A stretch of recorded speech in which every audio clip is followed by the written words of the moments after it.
Hello. I would like to begin this episode by thanking Frederick R., Chastity Anathema, Nicholas Basile, Joshua, and Ryan Peterson for backing our Patreon. You can be like them and go to patreon.com/Duckfeed.tv. That is how we're supported. That is how we can make the shows that we make. And we're super grateful for everybody who has done that. You get tons of cool stuff in return. Just go and take a look if you haven't already. Thank you.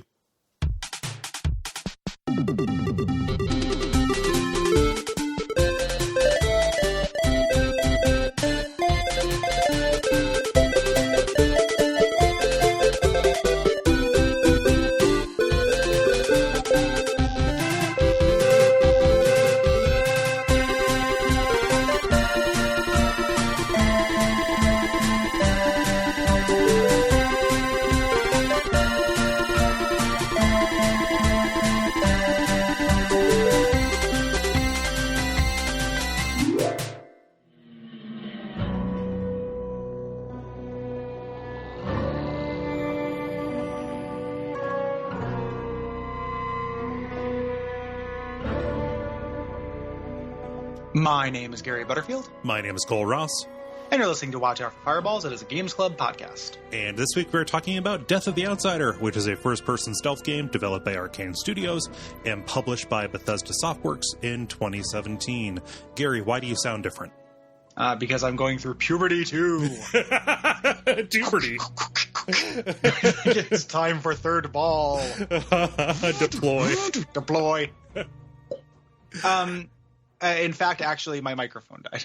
Yeah, your regular microphone died. You're talking through a backup microphone. I'm sitting here doing the backup. Yeah, this should be the only week that happens. Because thanks to our generous Patreon backers, we have enough money to cover for a catastrophic gear failure like this. Yeah, and we might even it might even sound a little bit better. Yeah, with the new stuff, you know. Mm-hmm. Yeah. So it's real funny the way that it died. It died between I recorded the intro for the Bonfireside Chat episode that went up yesterday, and it was fine. And then I almost immediately after went to go record an episode of my Let's Play and didn't change anything, but it just was no longer accepting volume, and I didn't notice it. Oh. So I recorded the whole episode and then had to do like post commentary. It was annoying, but like yeah, it just kind of died. And I've been fucking around with it and stuff, and it's dead as a doornail. Yeah. Fucker's dead. It's like 7 years of service. Yep. We're going to give it a Viking funeral. So, not. Like cancel it on the History Channel or whatever. I don't actually know if that's the channel the Vikings I have no idea. Me and my attempt at a Will Hughes joke. But yeah, it was loyal and good, but they don't make them like they used to. Yeah. And it's also seen a lot of stuff. Like this is the microphone I took to up until this year, like duck streams, and it traveled. Yeah. So it's been through some shit. Yep. You know, it was originally a gift from a listener, so it served honorably, and we will decommission it. Yeah. And by decommission it, I'm probably gonna toss it. Into a garbage. Decommission was a euphemism. Is it? No, I'm going to send it to a microphone farm upstate. So the microphone I'm using, the backup microphone, is a desk stand, and it's more sensitive. So when I do certain things, sounds come through that didn't go through before. And I have 8 years of like podcast habits. And podcast habits. We are the podcast hobbits with the podcast habits. And not as opposed to the non-podcast, the podcast habits. And so I do certain motions, like I move my leg or I like twist in my chair or do human things. Yeah. And this microphone picks them up. Yes. So I'm asking in advance for listeners just to recognize that this is an unusual situation. And if you hear just be okay with it. Yep. Just once. I'm not saying you guys are usually not. That's you're not wrong. I mean, just for this once on our end, not just this once on your end. Yeah. But just this one time, give us some grace on that kind of stuff. Or if like I drift a little bit because I have to be in kind of an ergonomically nightmarish position. Yeah. To be optimal for this microphone. Weirdly, you still sound better than the first 100 episodes of the show. So yeah, exactly. Too. So that's the other thing is it's like this isn't a garbage microphone, my backup microphone, but it's not it's not as good as the old reliable. Yeah. Which is not so reliable. I got to retire the name Old Reliable for that microphone, given that it did the opposite. of that. So speaking of Viking funerals, this is a game that has one. Yeah, this is about death of the outsider. Ooh. So this is a fun thing that we're covering, because this is our first, I think, like proper expansion pack. Like, this is not quite a DLC. Mm-hmm. You know, it's not quite admissions. This feels like an old school PC expansion pack. Mm-hmm. It was released as a standalone title, but this is like a modest game. You know, what if you had 5 Dishonored missions? Mm-hmm. You know, instead of the normal like 9, and they were a little bit scaled back in scope. Yeah, but it tells a complete short story that is tied into the main game. Like, it is feels different than like the Brigmore Witches or the Knife of Dunwall. Right. No. Yeah. And because of that, because this is an expansion pack, it shares a lot of mechanics with the base game of Dishonored 2. So the generalities here are going to be relatively brief, more brief than our usual kind of tour of a game's systems. So if you're looking for information about how Dishonored 2 works, go back to episode 149. Yes. The level design and power set that you have does change the way that you engage with those systems quite a bit. Mm-hmm. But a lot of the lore and setting and stuff we have talked about at length. Like, some of that stuff we will repeat. Yeah. But just know that this is not a ground up Dishonored primer. Mm-hmm. I don't think this game is a good place to start with. No. Some people have made that point. I think that, like, I like this game a lot. Going into it the second time playing it with my expectations set was a huge advantage. Mm-hmm. You know, to kind of adjusting my scope, and I came away appreciating it more than I did the first time. I feel like I'm slightly cooler on it than the general gaming public, like your Danielle Randos and such, who are like, "Oh, this is the best thing Dishonored's ever done, and this is definitely where you should start." Like, yeah, I don't know about that. Yeah. But it is really cool. Yeah. So this is, if you like Dishonored 2, you will like Death of the Outsider. Yeah. And we'll talk about the ways, you know, at least the basic ways that it differs, because it does, you know, get rid of whole systems kind of in the interest of telling a story about a different protagonist and in the interest of that scaled back scope. Yeah, more constrained gameplay. Yes. So in this game, you play as a character that we're familiar with. You play as Billie Lurk. She's a character from the first 2 games.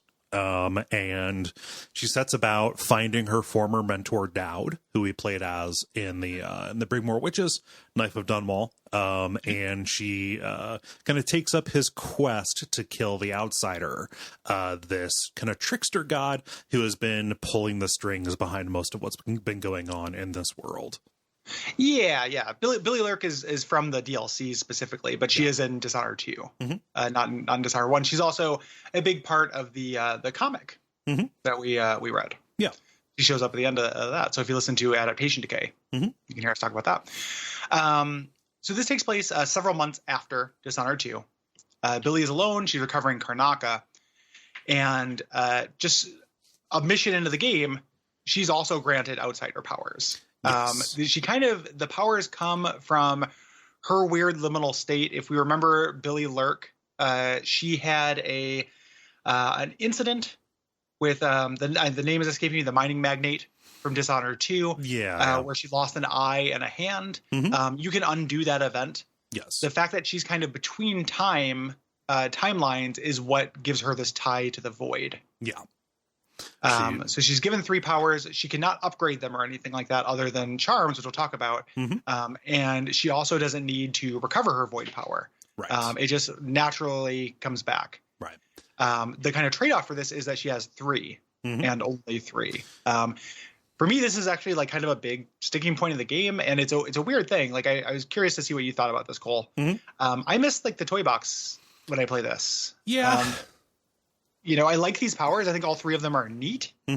I just really liked the toy box. I really liked saying like, hey, this Corvo is going to be a rat lord, and when he sees a guard, rats eat that guard.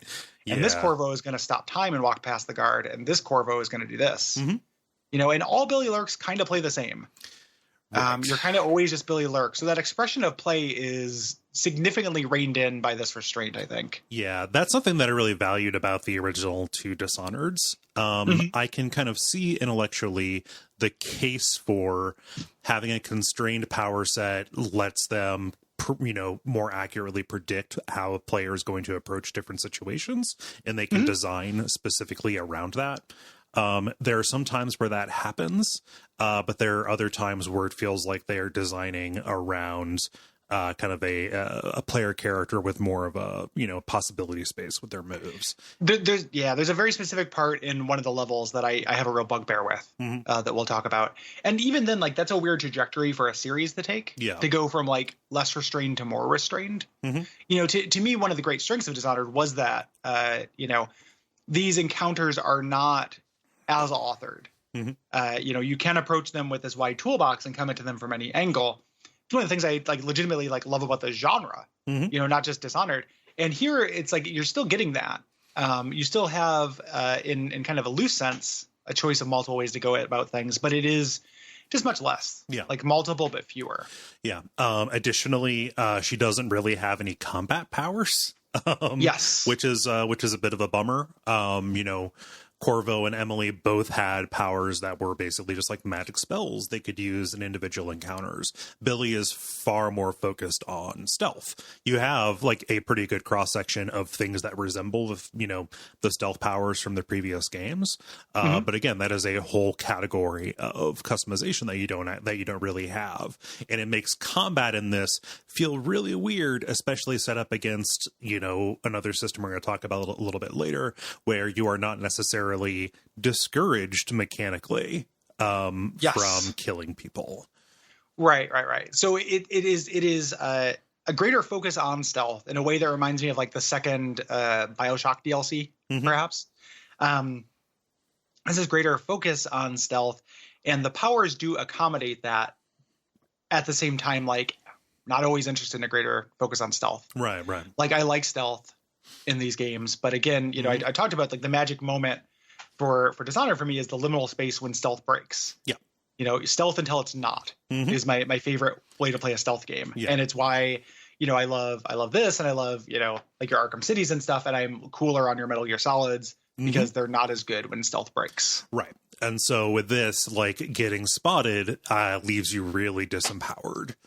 Disempowered, or just, and there's other things that contribute to that in the level design, like just more guards. Things. So what ended up happening a lot of the time was I would try something being stealthy with these powers. Sometimes because of me, sometimes it felt, always because of me, right? But also sometimes it felt like the level design, like this particular part of a level is just very difficult. I would just end up with a huge pile of dead guards. Like the weird release valve in this game is the flame arrows, which have an area effect and are an instant kill. And it's just like, I'm just gonna get a bunch of guards to bundle up in a place, hit them with one flame arrow, kill all of them at once, and then just have this charred corpse pile that is now like a national monument in Karnaka. And like now no one's going to clean it up. There's just going to be, here's some charred corpses. Every time a civilian comes by, they're going to be like, somebody's not feeling well, and run by, and then that's it. Right. I just had to get rid of the guards a lot of the time, and didn't have the tools to do it in a fun, delicious way. Like there's this is getting ahead, but there's a new game plus version of this that gives you different powers. And one of them it gives you is Domino. And I fucking love Domino from Dishonored 2. And I would have loved that in this. Like, that's so delicious. And this game does not do as much to let you live deliciously. Right. Which is something that I like. In this. But we should talk about the powers because they are interesting. And when you say that they broadly take the place of other stealth powers, they actually, some of them do more. Like, it's pretty interesting. Some of them do like double duty. It's in a way that I think is cool. It's really crazy the ways that Arcane has been able to take like the blink power or like teleportation and give us 3 substantially different versions of it. I love it. Like everything that blinks in Dishonored blinks in a different way. Either aesthetically or mechanically. So even enemies do it. Like there's an enemy in this game later, like a late game enemy that blinks, and they blink in an entirely different way.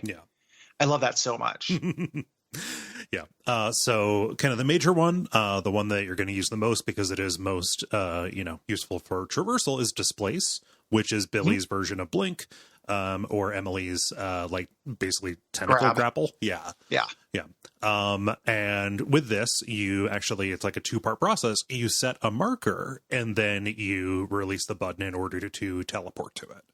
Yes. And you can teleport to that marker as long as it's in sight. And what this sets up is, because you can teleport through grading, but you can't actually place a beacon through grading. This sets you up for a synergy with another power we're going to talk about here, Foresight, to like get around and do recon and set your displace point ahead of time so you can skip parts of the level. Yeah. Which is cool.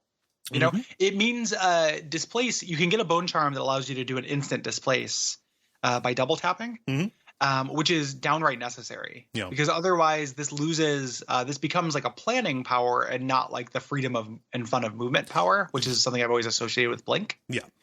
I don't like this as much as the other ones. It's like very versatile, but I don't think it feels as good in the hands. Yeah. As a straight up Blink, and I wasn't not as into the tentacle grab either. Like I really like a classic Blink. They hit the nail on the head when they made Blink. Yeah, and I respect their desire to make them different. And this one allows you to do some cool tricks. Yeah, if you displace into an enemy as well, you telefrag them. Love it. Which is exceedingly fun and was definitely like my panic button a few times. Yeah, no, it does damage to you, but boy, you should see the other guy. Yeah, exactly. You create some gibs, some jibby gibs. Yeah, so it's good, and there are bone charms that work into synergies with that. Like theoretically, there is a displace build in this. The way the bone charms work in this are random, largely, so it's not really a thing, and we'll talk about that. Yeah. Foresight is your second one. I think this is really neat. This freezes time, turns you into a ghost to scout an area. This does double duty both as a like a scouting power, but also so for seeing through walls, but also for finding things. It takes the place of the heart or anything that would allow you to find bone charms, and allows you to mark enemies and mark collectibles in ways that eventually also get some synergies. Yeah. So like you can get a thing where it's like I mark this enemy. When you mark them, you see their vision cone, you see their path that they walk, and you can lower their vision radius. You can eliminate their hearing. You can do certain things with bone charms when they're marked. Yeah. This is really neat. Yeah, I like this quite a bit. And I never really used a lot of the, disembody and go explore kind of powers previously. But the addition of marking and the addition of being able to see like where they intend to walk it feels necessary to some of the stuff they require you to do here. Yeah. I mean, and just like being able to see around corners or see through walls is kind of necessary for the kind of stealth. Yeah. That Dishonored sets up. And this accomplishes that. Yeah. In a really strong way. Freezing the enemies while you do it is a really smart choice. And having things marked so you can see them through walls is mandatory, basically. You're tethered. You can't go too far away, but the tether's really long. Yeah. And there's a great effect when you get too far away from it, like the screen starts shaking. Yeah. And stuff. You have a certain amount of like three-dimensional movement, but it's not perfect. All that stuff is pretty neat. Yeah. Like this is a good power, pretty impressive, performs a lot of duties. Something I love the flavor of, but ended up finding the reliance on a little bit annoying is the third power, which is semblance. I never found a use for this. It wants you to use it a lot. Yeah. Like the game wants you to use semblance a lot. To me, so I have a feeling about this game, and it's a theory, and I don't know if it's true, but I have a feeling that like Arcane really liked Hitman 2016. And there's like a little bit of an element of wanting to capture a little bit of that steez. Yeah. Through this power, but it's very limited. Yeah. Like there are straight up areas where it feels mandatory. The semblance pass stuff, like they just set up, the walls are set up, or gates or angles of ingress and such are just set up to where it's like I cannot teleport in here. I can't displace and get not within sight lines. Yeah. I need to semblance somebody. But semblance is this weird stress bomb for me because it doesn't last very long, and the if you're acting suspicious counters for enemies are pretty sensitive. Yeah, at least on the difficulty I played. So like stopping for a second would make a guard kind of look at me a lot of times, and that's a bad. That feels bad because that's the only way that your energy doesn't go down is if you stop. Yeah, what this does is you grab somebody that had to be alive. You steal their face, and that seems permanent. It's pretty nasty. And you suck it off their face with your hand and put it on your own face. It just looks incredible. Yeah. And it will knock them out. and you can sneak into areas. You can chain this. So if you are dressed up as somebody, you can go up behind somebody else and steal their face, and then go steal somebody else's face. But the rub is your void energy does not regenerate during this, and it continually counts down if you are moving during this. Yeah. So this is good for getting past like checkpoints. Specifically in like the Karnaka city street areas, like that is where I remember to use this.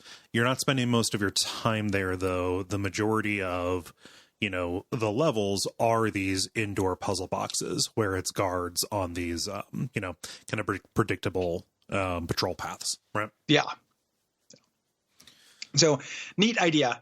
I would love this added to Dishonored. Yeah. But like it is the reliance on it I found to be a little bit of a bummer in those public areas. This game takes place largely, you do spend a lot of time to your point inside dungeons. Yeah. You also spend a lot of time in areas that are considered neutral. Through Dishonored terms, which is like guards will dislike you, but citizens won't. Yeah. It's really good for crossing those spaces. So yeah. So those are your 3 powers, and you're going to mix and match them. And, it gives you a lot of time to use that static power set and get to know it throughout these, the 4 levels that you have them. And that's important because these cannot be leveled up in any way. So you're not going around and getting, what are they? The carvings. You're not getting those in order to the runes. Yeah. In order to, make your displays more effective. It's as good as it's going to get. Other than bone charms. Yes. So that the bone charms will affect this. You can customize your skills by picking up bone charms. This is so these are always random. It's like the clothing or whatever in BioShock Infinite. Yeah. Which I find to be a big bummer. Yeah. And they come in 3 different types. There are regular bone charms. There are black bone charms, which are the good ones. Yep. The good shit. And there are cursed ones, which have an upside and a downside. They tend to be powerful, but they also have a downside. Yeah. This ties into a system of crafting bone charms, which is new to the game. Yes. Where you can carve certain traits off of bone charms to create kind of super bone charms. These are neat. They stack. Yeah. However, the aspects of like super bone charms cannot be carved away. Right. Only your scrub bone charms can be carved away. And this emphasis on bone charms, like that's all of your customization, means that if you don't get good rolls for getting cool powers, like, when I played this time, I think my first 3 bone charms were one of them was like more health from eating food, can throw objects further. No. And then like another one that, like a little bit faster when you're carrying somebody. And I'm like, fuck you. Like as a gamer, I need treats. Like you have to give me cool new powers and stuff to do, man. Yeah. Like it's mandatory. It's video game. Give me a cool thing to do, especially in a Dishonored game, which is like, thematically about power in a lot of ways. So if you get really good rolls on this can be fun because some of these are very potent. Yeah. If you get bad rolls, well, sucks to be you. Yeah. You can equip a lot of these, like even out the gate, and you're going to want to stop by black markets because each of them sells something that gives you another bone charm slot. So you can be rolling around just really deep in these, just very customized. But again, you are at the mercy of what it decides to give you. I don't feel like I got really into bone charms that kind of like stick out of my memory for really changing the way that I played. The biggest ones for me were the displace ones. So I had one that increased my displace range. I had one that allowed me to do the fast displace, the double tap displace.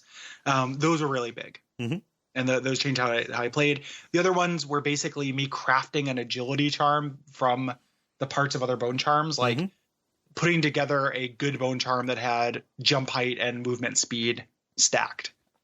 Right. And doing that just so I could be a little bit more agile. But that was like a single upgrade tree. In the Dishonored games, I could just throw a couple runes in there and be at my most agile. So that was legitimately a little bit of a bummer. Yeah. For me, like I don't love this system, and bone charms, like they fit into the other Dishonored games a little bit better because they were just this little like lanyap. They're just a little bit something extra. They weren't meant to be the focus, but here it's a real strong focus of the game. Yeah. So it's a weird system for them to suddenly start to rely on. Yeah. Yeah. Yep. Something that is really different about this expansion as well is that they got rid of the chaos system. Karnaca no longer has a bloodfly problem, which is, I liked those. The bloodfly dens were super creepy. You still get a couple dens. Do you? In this. Oh man, Cole, I never Cole missed a cool side quest. Yep, Cole missed a side quest. One of the most complicated feelings I can have on this network, where I get to just monologue about a cool thing that happened that you missed and try not to make it sound like. I mean, I feel the need to talk about it for listeners. I'm not trying to shame you for missing it. No, it's fine. I just didn't see it. Yeah. There's one very serious bloodfly subplot, and then there are a couple of remnants of nests. Gotcha. You can still find. This is justified in game because you are not specifically like working with the outsider. He was generally responsible for the infestations that resulted. So there's no gameplay consequence for killing enemies rather than knocking them out. So that was never a punishment. In the previous games, I just go back and listen to previous episodes about Dishonored 1 or Dishonored 2. High chaos playthroughs were really just them giving you more of the kind of gameplay that you wanted. Here, though, it makes the distinction between killing and not killing kind of moot. It's real weird. Yeah. It's I understand it. It plays into the themes. It's clearly an intentional thing. Yeah. You're dealing with an aspect of scope that you've never dealt with, and you're dealing with a more reprehensible threat. Yeah. Generally, like not necessarily in the terms of the guards, but the actual main antagonist of this. Putting aside that system doesn't bug me. Yeah. What kind of bugs me though is the fact that like the coupling of there being no narrative difference between going lethal and non-lethal, and them not giving you the wide set of toys to make the choice even. Like it almost feels like one followed the other. Like if we're not going to give you a bunch of cool, deadly shit to do, why even give you, play with that temptation? Right. And you can, there are people who've written about it, and it is arguable that like, oh, this has more to do with Billie Lurk and her place in the world and like her kind of individual quest and arc. And yes, it does. From a gameplay perspective as well, though, I don't, yes, I have spring razors, but no, I can't summon a horde of rats to eat people. So the decision to do that is kind of moot. Yeah. And that is, to me, it again is kind of a little bit of a bummer. Like when I play Dishonored games, I've played all the Dishonored games low chaos, but my canonical playthrough, my fun playthrough is as an agent of fucking chaos. Like gamers rise up. Yeah. I am the Joker. Just, going through and being a jokester, and that's really fun to me. And this game does not feature it. And at least for the time being, it's the last Dishonored thing. So that kind of bums me out. I might talk a lot of sugar about this game. There are a lot of things I think are incredibly cool. Yes. But the basic kind of skeleton of it, I'm not as into. The systems I'm not really as into. Yeah. They make some choices, and it does, to me, cut away things I really enjoy about the series. But yep. It reminds me of the BioShock arc. Again, just because of the immersive sims, like every BioShock game, from System Shock to BioShock Infinite, cutting away systems, like Infinite not having the research, things like that. Like it's not always a better choice to get rid of systems. Not everything needs to be super hexagon, right. One of the other differences is you're not assassinating targets as a primary objective. You can assassinate targets and you'll get a little like splash screen about, the person being killed, but that's not really your goal. Your goal is to follow this line of clues in order to get artifacts that you need in order to accomplish your mission of killing the outsider. Yes. And that's generally cool. I like the feeling of, detective work. You're not actually doing detective work, but it's happening off screen and you're following up on it. It's like a series of heists, it is, one of the missions is explicitly called the bank job. Yes, and that heist thing, they say Dishonored 2, had the temerity to have two standout best levels of video games of all time. Dishonored, that's the Outsider has one. Right. The bank job is so fucking cool, but it's just got the one. Yeah. There's black markets where you can stock up and accept side jobs to kind of extend things for money. These are fun. They tend to be kind of stealth challenges. I hear the black market. My favorite thing about the black markets, and this is something they carried over from other Dishonored games, is each one is a puzzle to see how you can break into it. Yeah. Like the alpha move for these is to only buy upgrades from them, not equipment, and then figure out how to break into the black market every time. And there's always a way to do it. It's really clever. They're really fun puzzles. Yeah. And then you get all the stuff inside for free. You know, and then somebody else comes, like some hermit crabs into the shop and is like, I don't know what happened to the last guy. I changed the locks though, and you're like, shit, it's a new puzzle. You know. I'm looking forward to knocking you out with a hag pearl. Yeah, no, you're done. Yeah, hey, your days are numbered. It's a shame that I'm your only customer. I'm going to kill you. Yeah. No, I didn't. So I guess I didn't know how big the side quests were. I didn't do them, Gary. Oh man. Yeah. It's okay. Again, that's not shame. Me trying to shame you. I understand. No. So the side quests are not the contracts. Like I can talk about the contracts in each city just briefly, like one sentence. Some of them are extremely cool. Some of them are lame. The side quest with the bloodflies that I mentioned is not a contract. It's a side story you stumble upon. Gotcha. Okay. And it's pretty significant. Like it's neat. It's a short story. Nice. But you have to find it. Yeah. So. And I didn't stumble on it. It's okay. Yeah. I play these games as an absolute Roomba. So I need to see everything, because part of the joy of this, and it's stuff that we talked about in the other episodes where we covered the Dishonored series. But one of the things that this series does, you know, industry best or industry tied for best, is just like making cool environments that look lived in and good. Yeah. Like every apartment in Dishonored is a work of art. Yes. You know, every single time you're in somebody's loft, it's incredibly cool looking. You know, their whole Twitter accounts are just like wood panels from Dishonored games. Yes. And they're good. You know? And that holds here as well. Yes, absolutely. Yeah. So moving on to the development a little bit, the process was smooth. There were some time constraints that caused some like restrictions to the way Semblance worked. Additionally, you know, each of these levels is less really themed around a particular set of powers. That makes sense because you don't really have powers to mess around with.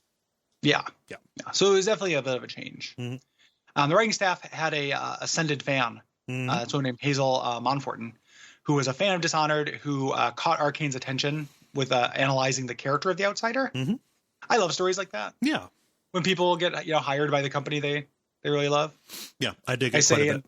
You know, just in case Darkest Dungeon developers want me to design some classes, like, I don't know. You got some ideas. I don't know. You know, probably do that. Yeah. That's a good. It's a good thread. Like most of the sources on this will link to it. She kind of does like basically a comparative religion kind of thing about it, specifically with the ancient Greeks. Yeah. So this is the conclusion of the first arc of Dishonored, which is the Kaldwin story and things like that. The idea is to clear the slate for whatever might happen next. We don't know that there'll be another Dishonored game. Dishonored 2 did not. That undersold. We talked about that. Also, there are some kind of big departures from Arcane. There is a perspective out there about this kind of ending the possibility for the Dishonored framework because the outsider is dealt with, and like those are weird and false. Even like good writers are writing this in their kind of thematic analysis, but like, no, it's canonical. Like people say like, oh, no, the void didn't go away. Right. all this shit still happens. Like there's still people touched to the void. Billie Lurk is touched to the void. You know, like it doesn't have anything to do with the outsider. Once the outsider's gone, Billie Lurk doesn't lose her powers. No. The void is just a real ass thing in the canon of this world and causes weird shit to happen. Yes. So something else will ascend, you know, some other whale will get in there and start messing around. Yeah. You know, like whale follies, like a whale birthday party.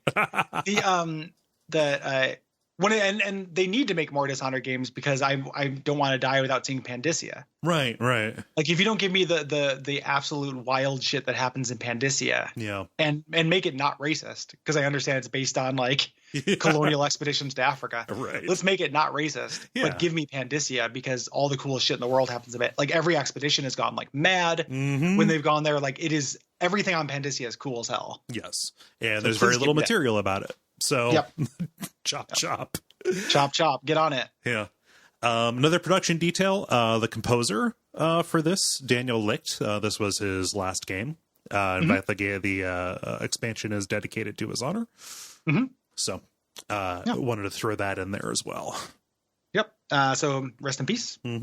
This game reviewed pretty well, but it was a little bit muted, partly because it reused some areas from the main game. That's a little bit overstated. It's like one level and it feels very different. Yeah. But also that it's not as well paced and that it's like smaller in scope. I think that people review this as just a Dishonored game as opposed to like, oh yeah, this was $30 and was expansion level. Yeah. And this was a budget game. It does, like Billie Lurk, kind of exist in between a little bit. Yeah. Because of the decision, the wise decision, I think, to release it as a standalone. So. It throws back. It's very hard to, what would Throne of Ball get as a review today? Yeah, who knows, right? Like it's just a bizarre ass construct. Like we don't really do this kind of thing in video games anymore. No. The closest thing I can think of is the Shovel Knight expansions that like recontextualize levels and give you a different power set. But end up reusing a lot of stuff. Yeah. And concepts. I think those are like, those happen. And those are neat, but it's rare. Yeah.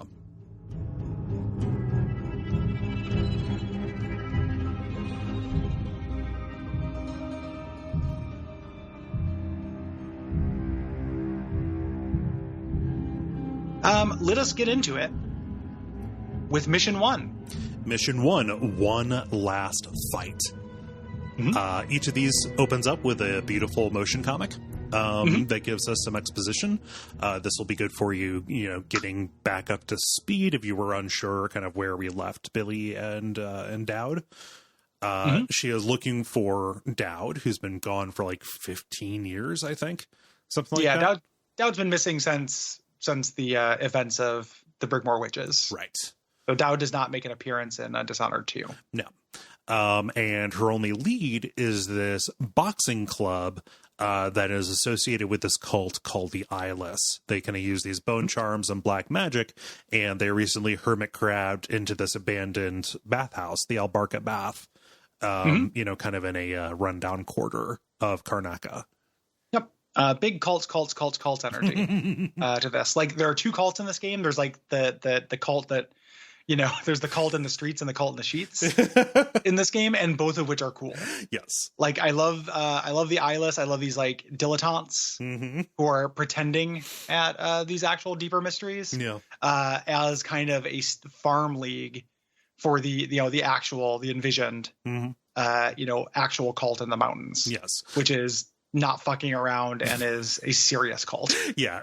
Like the Eyeless is basically like just a little bit more esoteric, like than the Craft. I was going to make a comparison to like the moose or the elk or the owls, like any of those, there is this, kind of bathhouse part of this, where they're putting up like pro outsider graffiti, but like we're eventually going to get into a high society where like it is basically a social club.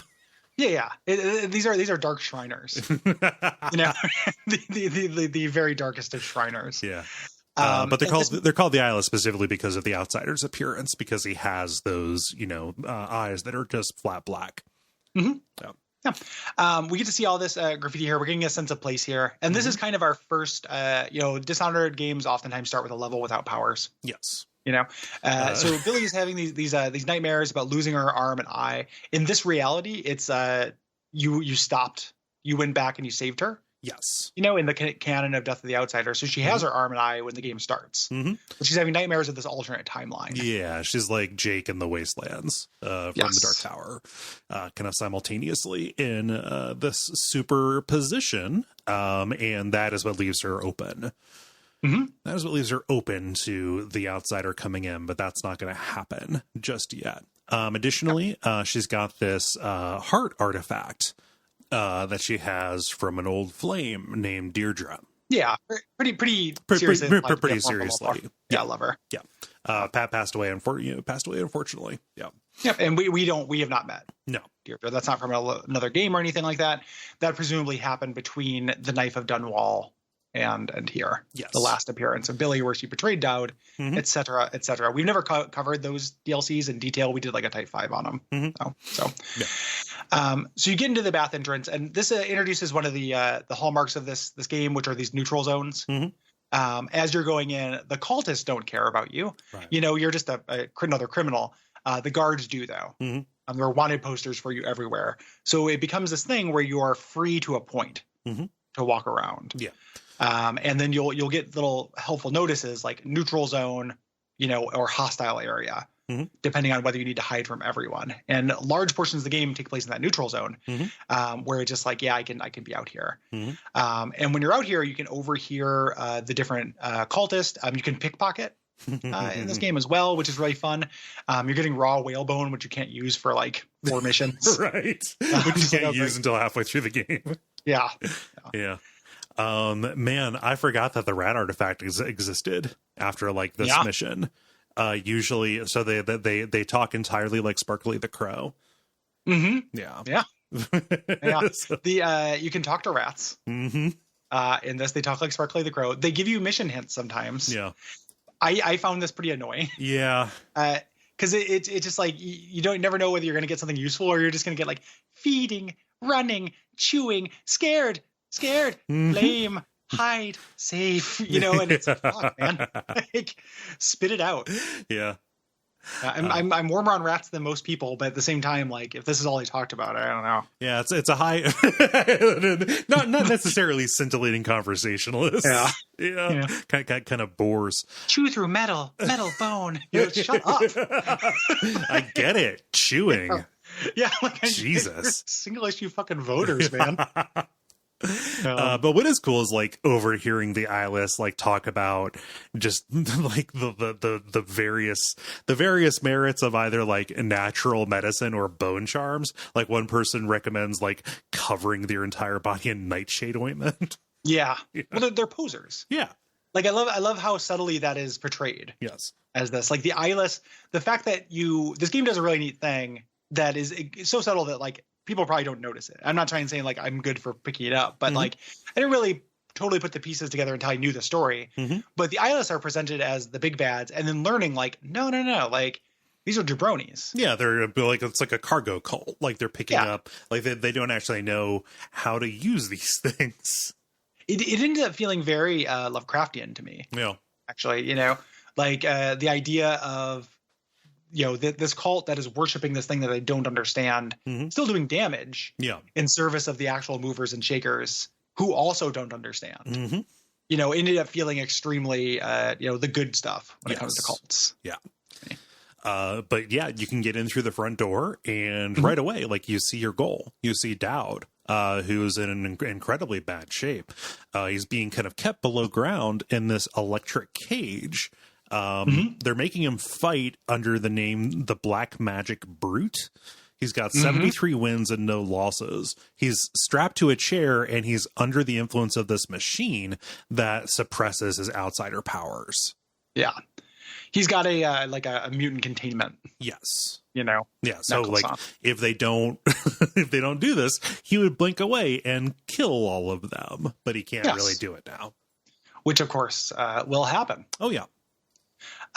So you have to sneak around. You have to actually get into the works of this. You're also learning a little bit about they have this thing called the rat plague spirit thing that they drink. They talk about this a lot. It is a similar to like tequila with a worm in it. Yeah, it's like a free penis wine. Yeah. It's made out of rat squeezins is what it is. Yeah, it's real rat squeezins. The outsider's favorite drink. Yeah. Rat squeezins. And it's fun listening to people talk about it. Is they're just like it's this weird dare. Yeah, we have to pretend that we like it. Bad it smells. It's like basically Malort, and you can toss bottles of it to paralyze enemies with a stench.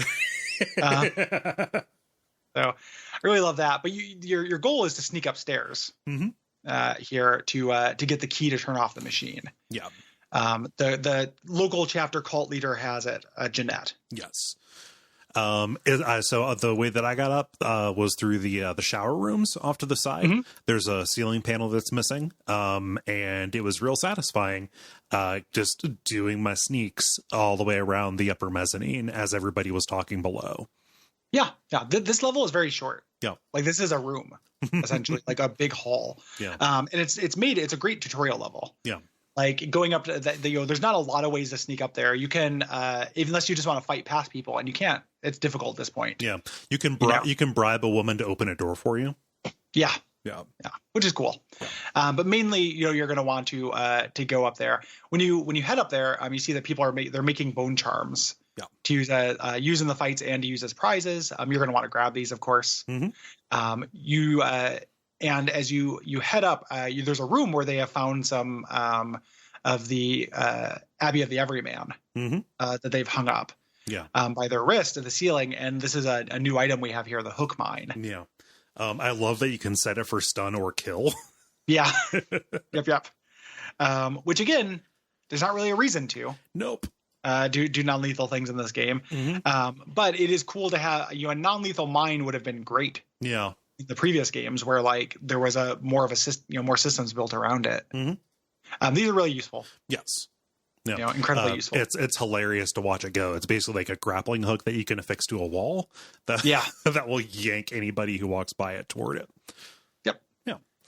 There are, real quick before we get to the end of this, there are 2 contracts in this mission. Again, I'm just going to talk about these briefly. Cool. So a cool one. They also do dog fighting here. Yeah. And somebody gives you they say and they've been stealing dogs off the street for this. You get a contract from somebody who says that the eyeless stole her dog Milky, who's an albino wolfhound. Aww. And she wants him to put him out of his misery and to be burned. So doing this while stealthy is really tricky. You have to go into that room with the hook mines where you can kind of see into the dog kennel, just barely, and try to set him on fire from there. Yeah. There's also somebody who wants you to poison or ruin their stock and go destroy all of their rat plague concoctions, their plague spirit bottles. Yeah, it shouldn't exist. Yeah, exactly. Yeah. And this is generally worth it. You get money for this. Spending money on grenades and stuff, again, I feel like is for suckers because you can steal all that stuff. Yeah. But the equipment upgrades are necessary. Yes. In this game. And in a game where I'm super starved for character customization, I am going to get as much money as I possibly can and max out my guy. Yeah, more bone charm slots equals better than. Yes. Yep.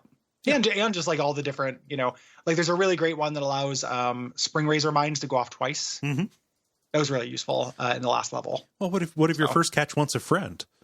Exactly. Well, not the hook mine, the spring razor one. Oh yeah. Whoops. Whoops. So what if they want pieces of hundreds of pieces of friend? Yeah. You want to feed the rats.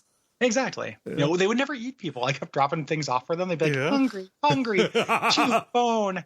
And it would be God damn it. The outsider goes away for 1 second and the rats stop eating people. God. Yeah. What the fuck? Just it's good. You keep stop talking about how it's good and eat shit or get off the pot, rats. Enough of this. Oh man. But yeah, I can't remember, were the crazy rat beast dog things, were those present in the main game? Oh yeah, of those are wolfhounds. Those are the forever Dishonored dogs. Gotcha. So that's the one you have to kill, the albino one. So okay, yeah, it was getting rid of Jeanette was pretty tough because she would go right for the release. And those wolfhounds going out on you in a relatively limited area wasn't that great. However, I did unleash the wolfhounds myself on the actual people downstairs. And I hid while they dealt with that. Amazingly satisfying, and you can do it from a distance. Billie Lurk, instead of having a crossbow, has this weird wrist mounted thing that gets some can shoot different kinds of bullets and eventually can do charge shots. Yeah.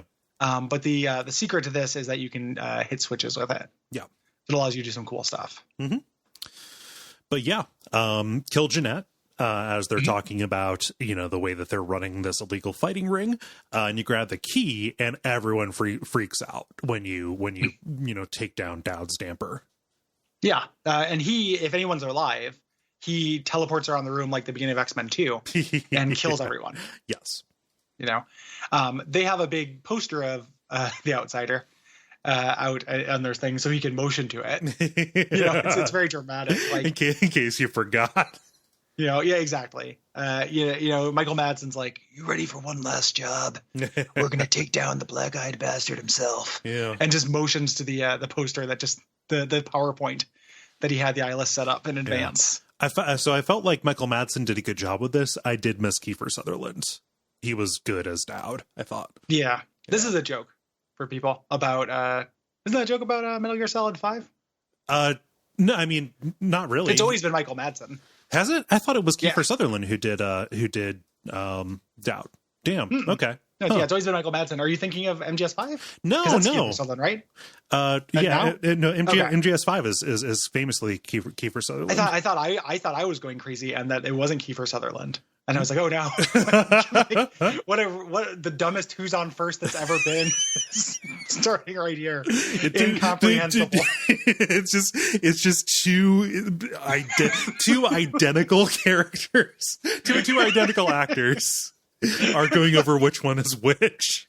Yeah, which one is which? If any aunts you have understand this, they're sleeper agents. They're Skrulls. They're not really your aunt. Right. Yeah. No. Yeah, it's always been Michael Madsen. Okay, I was confused. So he did fine. Yeah, I like him in this. He's much more grizzled. He's gray. Yeah. He's been through some rough stuff. Gotcha. I generally like Michael Madsen. I like that performance a lot. Yeah.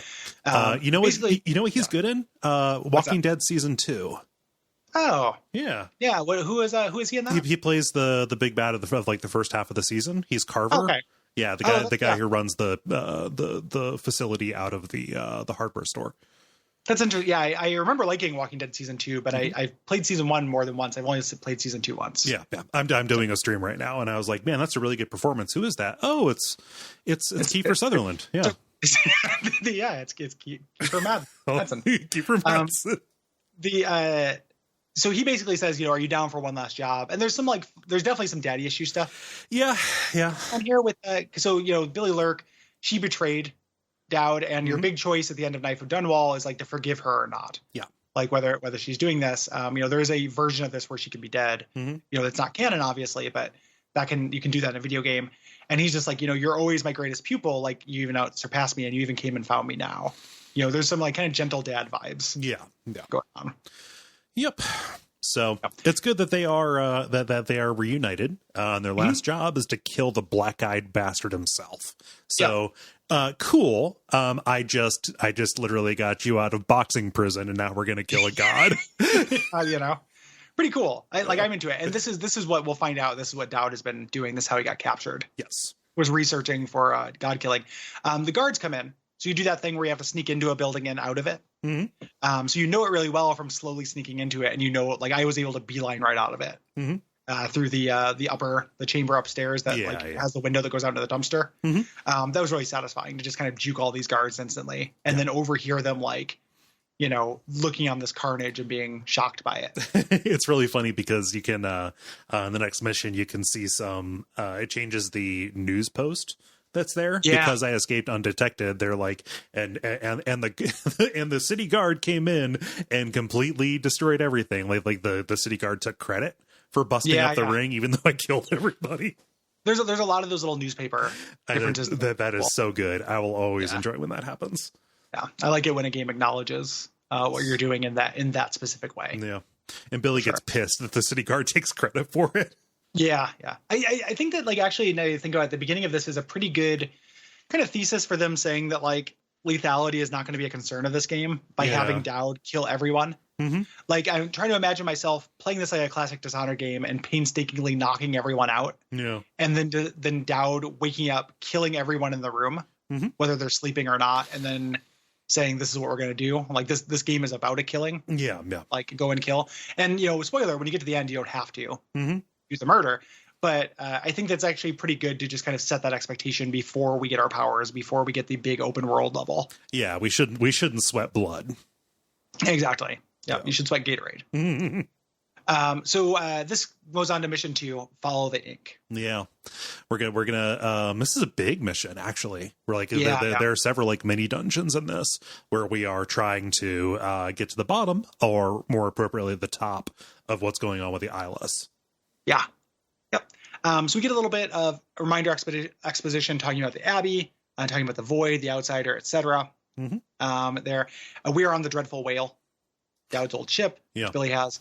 Billy wakes up at her desk. She's been having that same nightmare about her hand, and the Outsider pops up. She's very aggressive to the Outsider.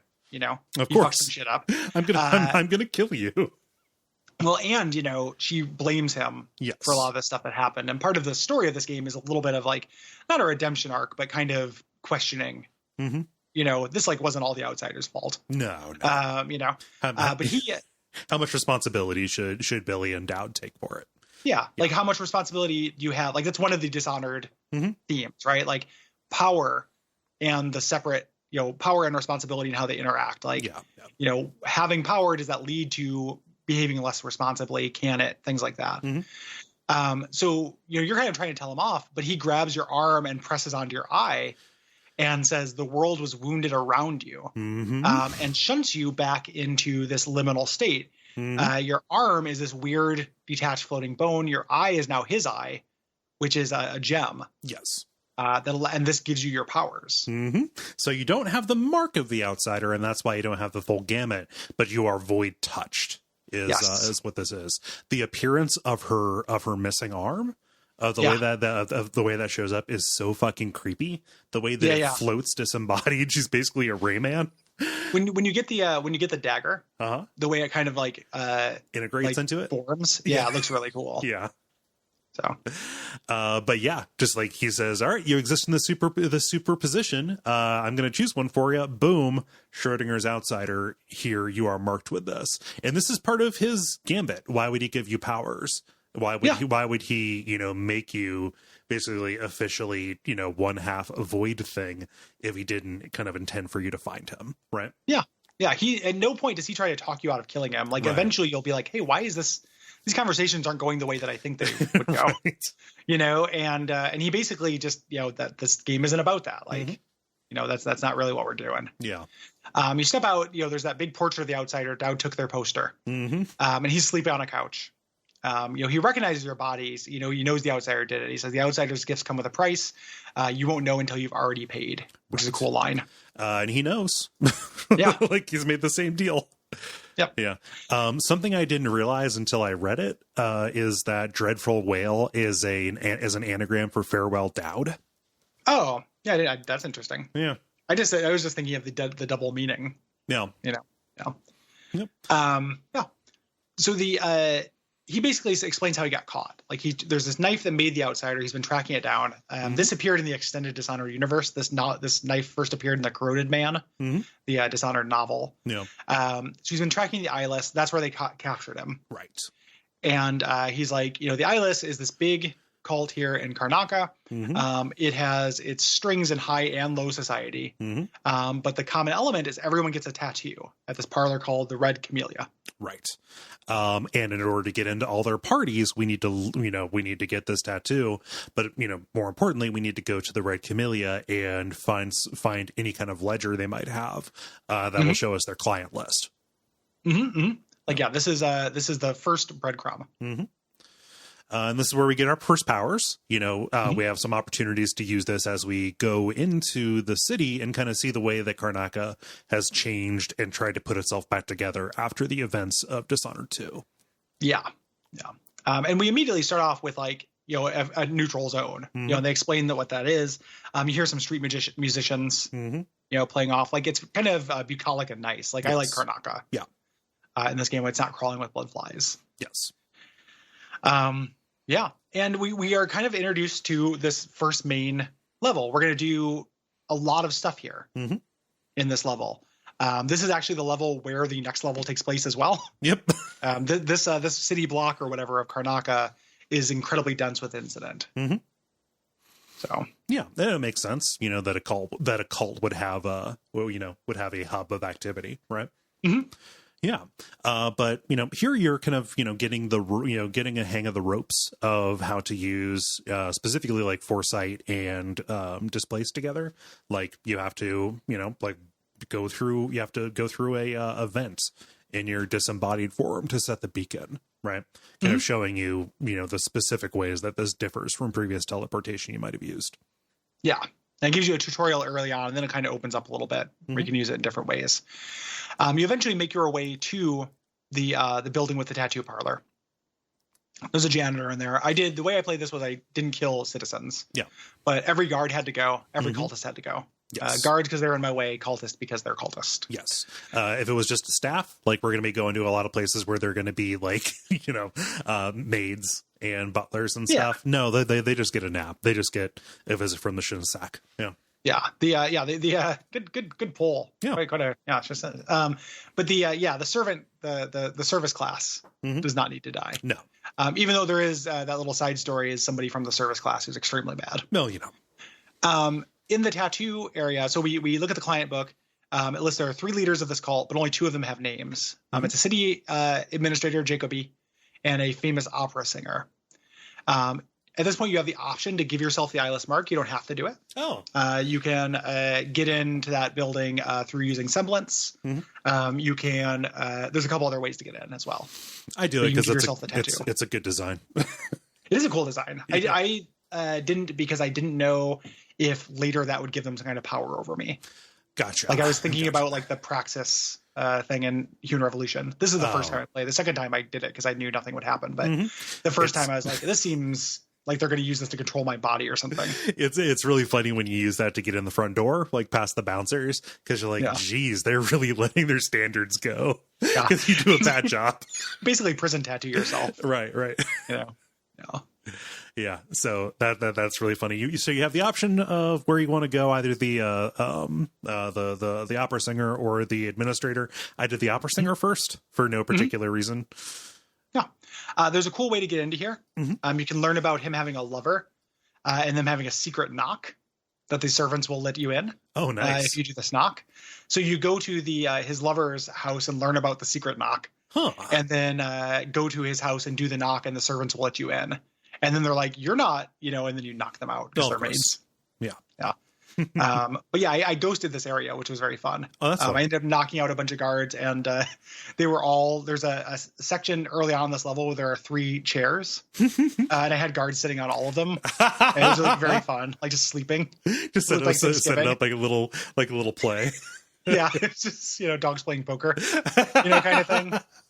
It's just like, oh, everyone's got tryptophan. Everyone's taking the big game nap. So I went in through kind of the abutting building. So you can go through the Spectre Club, which is, one of these, eyeless socialite places. This is cool because you get to see the blood parlor. Oh, yeah. The Spectre Club is a really cool optional kind of dungeon in this. Yeah. Like this is something that the game does I really like is that so you have contracts that will send you here. Right. And I might as well talk about them now. Like one of them is to kidnap the bartender alive. Okay. Extremely difficult. The first floor of this is full of people. There's so many people in this. Yeah. Yeah. I had to knock him out from a distance and then just kill everyone, which I wanted to do because I found out what was going on upstairs. The other thing you have is to rescue the guy who is getting this thing called the sanguine infusion. So what these rich people have been doing that, you go up there and you can ask about it. And it's like, yeah, the waiting list is months long. They, through this machine, they have people on one side of the wall and they kill them. And while they're dying, you get their blood. Right. And because they're crossing over to the void, this gets you high. Yeah. And it is so cool. It's so creepy. It's so the rich people, rich people preying on the poor, like literally taking their blood to get high. It's not exactly subtle. Yeah. It's not subtle. Yeah. It's really grotesque. And there's like, this is where, so I wish I had gone to this area first. I actually ended up going to the club last because you get a lot of background on Jacoby here. He's in the cult. He has an audio phone or what have you, where he talks about, him basically being a death pervert.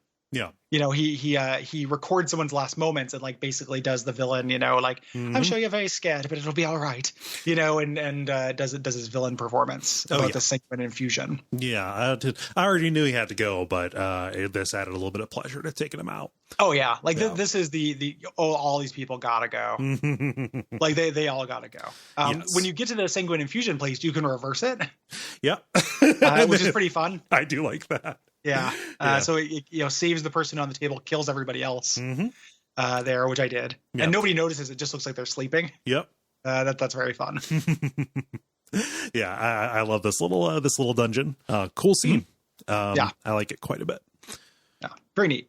So you can go into either through the ground floor or through this connecting thing. You can go into Shan Yun's house, the opera singer there, which is a heavily guarded kind of classic Dishonored dungeon. Yeah. There is a dumbwaiter, which is fun to fuck around with and get around things. And the kind of gimmick here is that he has this thing locked up in a Jindosh safe that only responds to the voice print from one of his particular songs. Right. And you're like, oh, that's silly because it won't, why would he key it to one of his recordings? He talks about how he got a throat infection once and couldn't get access to his safe. Right. So he made it so it can key up to recordings as well. Mm-hmm. But the recording that it's keyed to changes very frequently. And the audiogram card that you need to get to is in kind of his archive, kind of next to his conservatory there. And the archive is wired for sound. Yes. Oh, wait, no, it's wired so that it will shock you if you step on the ground. It's wired for electricity. Yeah. It's wired for the sound of this will hurt, this will kill you. And not only will it kill you, it'll hurt the whole time you're dying. Yeah. God, that's such a good sign. I love it so much. So you get in there, you sneak in, doing Dishonored shit that we talked about before, like taking the whale oil tanks out of things, distracting and or killing guards. Man, if you come in through the skywalk or whatever that is, like it puts you right, like just like in this bottleneck. It took me forever to get past these guards. Because like there's one way that is like right through the most resistance, or you can go through into like his performance room where there's a bunch of service staff who will raise holy hell if they see you. Yeah. I think that my guess is that, because I noticed that as well, but it is an easier approach from the ground floor. So I think it's one of those things where like if you do the alternate entrance, you get an easier approach. Yeah. Like the ground floor still has the same density of guards, but clearing out the first floor, which is relatively easy. Yeah. There's like 3 guards on that floor, gives you a staging area to clear out the people above. Yeah. Like if you throw a scotch glass at the end of the stairs, people will come downstairs to investigate, and then they got to go one at a time. They just get to go join the dogs playing poker. Yes. In the lobby. So eventually you find the good song. We also can find Shan Yun. He's kind of pacing back and forth in his room, and he's talking about basically he has joined the cult because he feels like his work is stagnating. Yes. He's seeking the void to get inspiration. Obviously anytime somebody is seeking Eldritch cult shit for inspiration, I think of like Haster, King in Yellow stuff, like, artists and poets. But for me, this guy's got to go. Yeah. Because no cultist, they have seen that sanguine infusion thing. So he's got to go. I murder him. Yeah. You cannot literally commodify the blood of the poor. No. Yeah. Not going to be okay with me. No. Bernie Sanders is running. No. We got the guillotine. Better run. So this is how we get into his safe, where we find one key, but we find out it's for a joint deposit box in the bank. Yeah. It has 2 keys because when you open it up, there's a submarine nuke inside. Yes, exactly. Yes. Yeah, and it just blows up all of Karnaka. So, Karnaka not going to live here anymore. Yeah. So I go over to Dr. Jacoby's office. It has to be intentional that they called him Dr. Jacoby. Yeah. And it's locked. There's a note on the door. He's actually giving this speech down at a plaza. Yeah, down at a plaza. And we can get help from someone named Eloise instead. Yeah. I didn't do that. I went directly to him giving the speech. He's giving the speech about the government regraving act, and it's this whole thing where it's pretty fun to just, because this was there's a lot of guards here. This was a difficult set piece for me. So like just listening to him like stumble over it, like and who will take care of it? No, not take care. Yeah, like just kind of just constantly tinkering with his speech as he like unconfidently tries to deliver and rehearse it. Yeah, it's pretty fun. Yeah, there's so much of it too. Yeah, it's a good. They record a lot of dialogue for it. Yeah. And I really enjoyed this. Like he's pacing around on the stage right above a trap door. Yep. So you can go downstairs. You have to sneak down there, and it's guarded. But if you sneak down there, you can go down there and open up the trap door. What's kind of fun is the trap door. There are some like some the Prestige-esque sacks of clothing, but doesn't cover the whole thing. Nope. So the first time I did this, it knocked him out, and then I reloaded for some reason. Like I was trying to do something different. And the second time it just murdered him when he's landed on his head. I was like, I was going to kill this guy anyway. Yeah, no. Yeah, I heard the tape. Yeah, I heard the tape. He's got to go, but you can get the key from him. Right. So you can go to his office. Yeah. And get the second key to the safe deposit office. And now we got to go to the bank. Before we do, just a couple side notes again. Talking about contracts. I mentioned kidnapping the bartender, getting the guy from upstairs. Those are both pretty similar. The fun contract for me, this one is called Death to the Mime. I read about this one. Yeah. There's like a guy who's doing a human statue thing similar to like Hot Fuzz. And people are watching him all day because I guess people watch human statues. Yeah. It happens in real life too. I don't understand it. And you have to take him out. But the trick is it's very crowded right there. So not causing the whole guards to all of the guards to freak out. And you had to make it look like a suicide. You had to throw him off a popular suicide cliff afterwards. Throw him off Lover's Lookout. Yeah. Exactly. Like it's Dead Man's Bluff is what it's called. So I was pretty proud of myself though, because I was trying to figure out a non-lethal way to get people away from him. And I ultimately was like, oh yeah, like went into the bar, grabbed the plague rat concoction and threw that down, and everyone started leaving because it smelled so bad. It stinks. And then I was able to run up and grab him. Yeah. Which is fun. And then there's a bad one that takes place in the bank called workplace harassment that I could not work. Like you had to follow this woman back from the bank to the club and then kill her bosses. And I just couldn't semblance long enough and stealthily follow her long enough with my power set. Yeah. The other side thing that I want to mention is that there is a taxidermy office that you can walk into. It's open for business.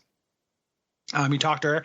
She's just like a normal lady, but she has a basement door that's locked. You try to get into it. She gets upset. She attacks me. I knock her out. I go down there, and she is breeding blood flies with prisoners to harvest their amber. Oh, boy.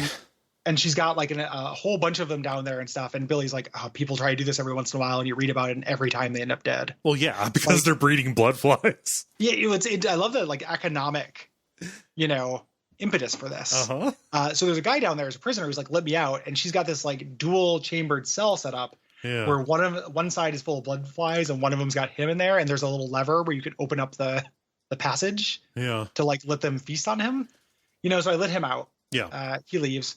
I kill as many blood flies as I can, but I can't get into that into the thing where they're breeding. The guards come in at this point, so you have to break your way out, which is really difficult. Like I'm down in a basement, there's no exit. Right. So I ended up setting traps for them because they were coming down, and I was still not outfitted for one-on-one combat. So I ended up setting a bunch of mines and then getting out. And when you come back here for the bank job, if you have done this, the whole basement is infested with blood flies. Oh, jeez. And there end up being more of an infestation. Like you have to like break through a little door to get in, and then when you open up the door, it just like they flood out. And you can bust your way down there and get a bunch of money because they created that amber. Well, yeah, no, just you got to go down there and get the fool's meth from the tickle harvest.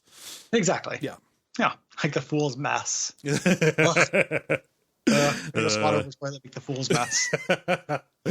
One other set of good, just like good details from back in Dr. Jacoby's office, like his inner room. So he's got the parlor where he's got the billiard table and stuff like that. You go into his actual office where he's working, and like you can see all of the drafts of the speech that he's preparing. Yeah, that is very fun to me. Yeah.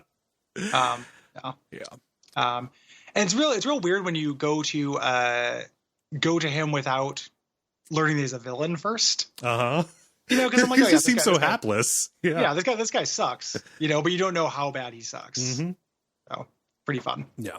Well, now that you have the two keys, we know we have to get into the bank. Right. And this starts mission 3, the highlight mission for the game, the bank job. Yes. This is the most wide open of the missions. And boy, this takes place in a big area. This is huge. Yeah, it's the level we were just in. With some areas closed off, plus new areas, plus the bank. Yeah, plus every part of the bank.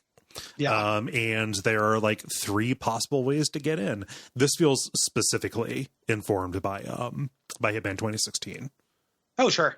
Yeah. And it just it is the most Dishonored highlight level to me. Yes. Like the bank is complicated. This has like Clockwork Mansion vibes a little bit. Yeah. There's a lot of moving parts to this that are really fun. This level is great. Like this to me is worth the price of admission alone. Yeah. Like these A+ Dishonored levels are rare. There's 3 of them. I'm not going to not play them in my lifetime. So you have to get in here. There are a couple different ways to do it. You can either go in through the rooftop, through the trash disposal, or through the sewers. Mm-hmm. I find that the lobby of the bank is a really annoying bottleneck to me. It was really hard. I ended up having to semblance past it, but the guard who's standing at the top of the stairs can look at that whole lobby. Oh yeah. Or that whole courtyard where you can semblance people. And then semblance does not last very long. So I could go up into the newspaper guy. There's another little side quest in the last mission where if you don't want to kill Jacoby, you can gather evidence for him for a newspaper. Okay. Guy and have him discredited. I ended up doing that, but then at the end I'm like, yeah, but he's actually dead. So the newspaper guy's like, well, story's a story. Yeah. And he still writes it. Mm-hmm. But you can get up to there, but I had a hard time getting into the bank this way. Yeah.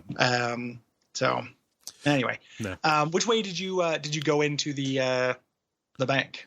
So I went in through the rooftop, like I rode the painter's elevator to get up there, and I made this a lot easier for myself by doing the side quest to get the laudanum.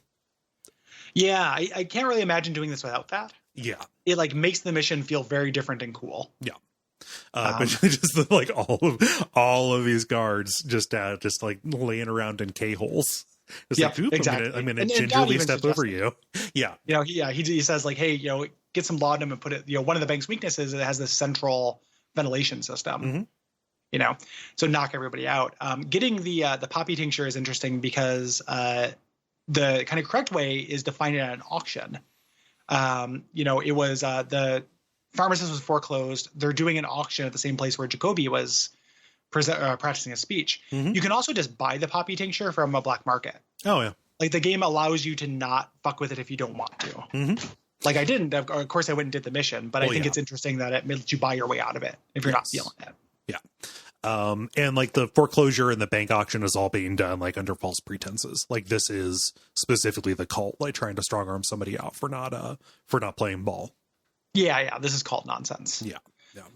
When you get this, you go up to the roof. That's where your roof is the best place to break in, not just because it's ease of use, but also because it allows you to do this laudanum thing. And you get up to the rooftop. There is a Dark Souls. There's a bonfire. There's a bonfire with a sword in it. I like it. Yeah. Good little Easter egg. You pop in and we break our way into the bank, and all the guards are asleep. Yeah. They'll wake up if you make too much noise.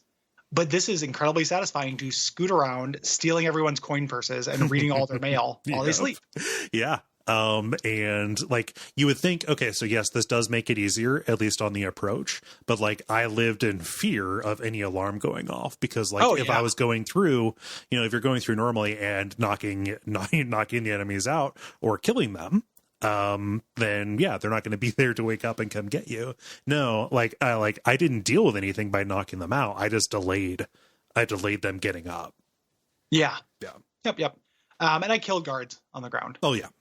Because it's like, these guys are going to wake up eventually. And they do, for me, at least in my game. I think you can just totally stealth this, but I did not. Yeah. Hey, Pocket. Hey, Pocket is parkouring around. Cool. He's doing his own little Dishonored level. He's got the agility rune. So the basic concept of this is going around getting information, learning how the bank works at first. Right. And we learn the kind of gimmick here. The bank has this elevator that is its vault. And the vault can move up to different floors depending on where it's needed and is difficult to get into. So we need to get the control room to place the vault somewhere advantageous. Also get the key from the bank owner, right? Dolores Michaels. And just because we dealt with the human guards doesn't mean that we're out of the woods, because we also have just these instant death Tesla coils later on that we have to turn off. And the mechanical guards show back up. Yeah, the clockwork soldiers. Yes. They have different face masks, and Dolores has recorded her voice for them. One of the great, little details of how these things work, that you have to actually do your own tape recorder for them. And her things are really great. Like they're very customer service focused. Yeah. Also those Tesla coils, which you can get past. One of my favorite, just gaming moments that happened in this was rewiring the Tesla coils. and then getting into the guard shack and saying all active guards on duty report to a break-in in the Tesla coil hallway. And then coming down and just finding a big pile of swords and just bug zapper. Yeah. Everyone has been vaporized. That was incredibly fun. Yeah. So Dolores Michaels, her office is right up at the top. And here you can press a button to drop her projector screen and learn a little bit about where we're going to be headed. Like, this is meaningful. We see basically like a topographical map of this mining site way up in the mountains that has been altered by the void. Yes. Yeah. Yeah. You also find an invitation from the eyeless to this location. They want Dolores to join. Yes. From the, so it's not technically to the eyeless. It's weird. There are two cults. Yeah. It's like a farm cult and a real cult. This is from the real cult. Yes. Dolores is part of the eyeless. She's going to be part of the envisioned, but that's also the name of the monsters. So it's a little confusing. The envisioned was their original name. There's a lot of cult history that we're going to find out, because we're going to find out this is one of those classic mine libraries. You know how video games are always having mine libraries? Yeah. Sewer level. Yeah. Sewer level, hallway, space station. Library mine. Yep. That's one of those. Yeah, it's like those the salt cathedrals and the old mines. Yeah. So pretty cool. That we get this thing. We can knock her out, go up there, get her key, read her diary. The reason why she wants to join is because she's being promised immortality. Right. However, she says, I'll never be able to join if they find out the Cienfuegos, which are the old pharmacy owners, they smuggled eyeless documents into the conservatory. Yes. So we find out that that's the next little trail of breadcrumbs. Like, after we get this thing from the safe, whatever it is, this artifact, we have to go to this conservatory and get those documents. Right. And yeah, we could have stumbled upon this intrigue earlier. So that's why the bank impounded the pharmacy. Yes. Because Cienfuegos, who was involved in all this stuff, he passed away recently. They didn't really care. They needed to strong arm the daughter. Yeah. So you go down and you get those codes to call off alarms or do things for the bank. You get them from the security chief, who's downstairs. He's knocked out, but he's got a clockwork guard and electrified floor around him, so it's a little tricky. Yeah. This is also the room with all the rank and file vaults, which you can find codes for and get treasure. Yeah. It's tied into the contracts. The contracts in this level are not great. Yeah. There's one that's a big money one that requires you to not harm anyone and not get caught, which I did not do.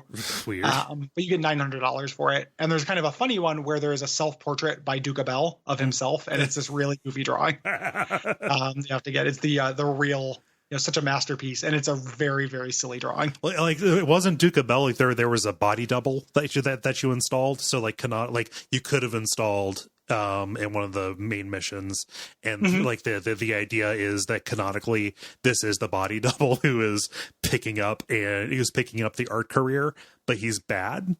And everybody still values his art anyway. Exactly. Yeah. Love it. So pretty great little detail. Yeah. So you basically make your way. Eventually you can get into the you set the vault into the correct floor that you want it at. By this point, guards had woken up. Yes. For me, I was in a different area of the bank where they were not knocked out. Not all of them died from the hallway, so I'm engaging. Reminding me how fun it is to fight clockwork soldiers in this game. I really like that those fights. Pro tip is to come at the sides. Oh, of course. But you get inside the thing, and there is a little Jindosh puzzle.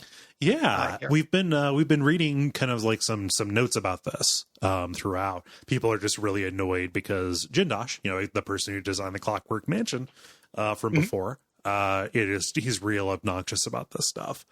And they don't call it this because nobody named Fibonacci existed in this world, but they basically outline the unsolvable algorithm of the Fibonacci sequence. Yes. Yeah. Which would be obnoxious. There's a little bit more of a twist to the puzzle. Yeah. There is. I like that quite a bit. The fact that they do have the one you have to skip is very good. Yeah. There's one set of the vaults that are not part of it, so you have to put in the Fibonacci sequence as if they were. That's a pretty clever puzzle. Yeah, I think it's not like the logic grid thing from Dishonored 2, but it's I like it. Yeah. And you get into it. You get a bunch of stuff. If you unlock, you automatically have the code, the two keys to get the knife. But if you unlock the Fibonacci thing, you get a bunch of bonus treasure. Oh yeah, it unlocks all of them, and you can get plenty of money, lots of bone charms, etc. Yep. But then you get the knife. Yeah, the twin knife. You get a Gemma knife. Mm-hmm. The Gemma knife. Tons of pitch energy in this episode. It's a good show, man. Thank you. I appreciate it. It stands up. It's a complete story. Yeah. Listen to it. So the outsider grabs you when you grab this. Mm-hmm. And he kind of taunts you. He gives you the "we're not so different." Okay. All right. But he kind of makes his case, like, we were both left to die and change forever when we took on a new name, kind of foreshadowing his story. Yes. And you're like, oh, you think you know everything. He's like, I know lots of things. I know that Daud is dead on the ship where you left him. Yeah. And I know this is coming to a conflict at the black center of all things. He good dialogue. No. Here. Daud was very sick when you left. So this was a possibility that he would die. Yeah. He even says, like, I might not last until you get back. Yeah. And the outsider kind of leaves, like, all right, well, you found the knife that'll kill me. What will be left when you walk away? Yep. Basically leaving you to contemplate that. And this knife, so this is where you get the ability to craft bone charms. Mm-hmm. We talked about. It's also basically gives you a fourth power. Right. The sword, it just replaces your normal sword, but you can charge it to do kind of a wind blast. Mm-hmm. To break doors and to fling enemies away. So it kind of gives you a fourth power. Right. Gives you force push. Yeah.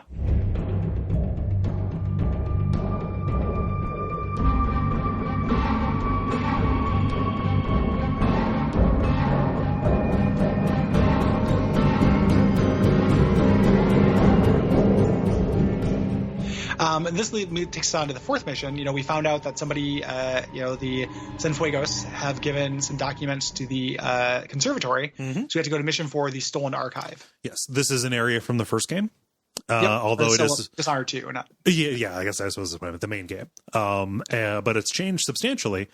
Previously this had been a place where a whole bunch of stuff associated with Delilah was kept, but the Abbey of the Everyman has moved in, and like one of the first things that we see when we get off the cart is the overseers burning all of this material. So we've got to figure out by looking at the by going to the different Abbey people, figure out if the thing we're looking for was among the stuff that was burned.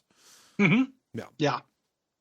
And this level is it was where Delilah was, but it was also their conservatory. So it was a museum, natural history museum that she had kind of taken over. Now it's like 3 levels. It was a natural history museum that was taken over by witches and is now being investigated. It is now being dissolved and liquidated by the suppressive church that you share a goal. Like they don't like the outsider, but they're bastards too. So yeah. Yep. The Abbey of the Everyman is no good in this. And we're going to see how no good they are. It's kind of a big deal because they brought in the Oracular Sisterhood into this, which are not mechanically different, but were always a cool part of the Abbey of the Everyman lore. Like the battle nuns that they have. Yeah, they're cool blind battle nuns. The Abbey is really cool in terms of flavor. Mm-hmm. Yeah. So, but this begins with Daud's Viking funeral. Billy sinks both him and the dreadful whale, knowing that like, hey, my work is here. No longer need the boat. You go down with the ship. Farewell. I'll finish what you started. Yep. And you will. So you kind of start in this like flop house here, and can make your way in there. This is really interesting because there's a contract that is very specific. That is there's kill everyone. Like, hey, these guys gotta go. Yeah, I agree.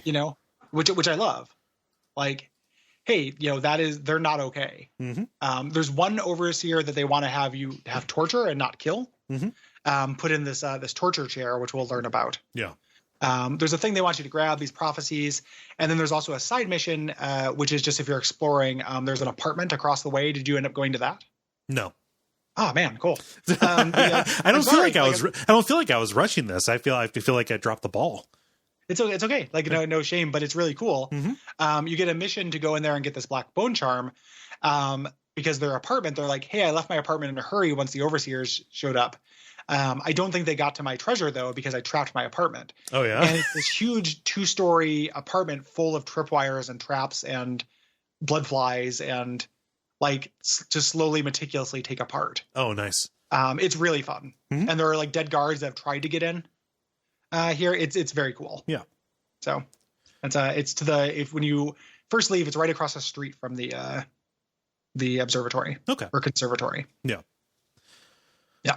Good to know.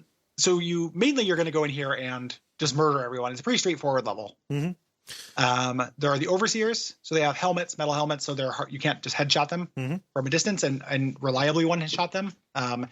You can if you get the charge thing or if you hit them from behind. And then there are the oracles that have attack with maces. Yeah. These melee battle nuns. Yeah. I got myself into a really good, and by good, I mean funny, kill chain on this. Where like, okay, I'm going to knock somebody out. Somebody sees me, they run up to me, I knock them out. Somebody sees me dealing with that body, I knock them out. Yeah. Like getting the, like not only was I going to kill these guys anyway, but having the mission that contextualized it. Yeah. It was just like, yeah, man, this is good. This will be fun. Like I would have rather have done it with previous Dishonored's powers, but it was really good to have license to kill bigots. Yeah.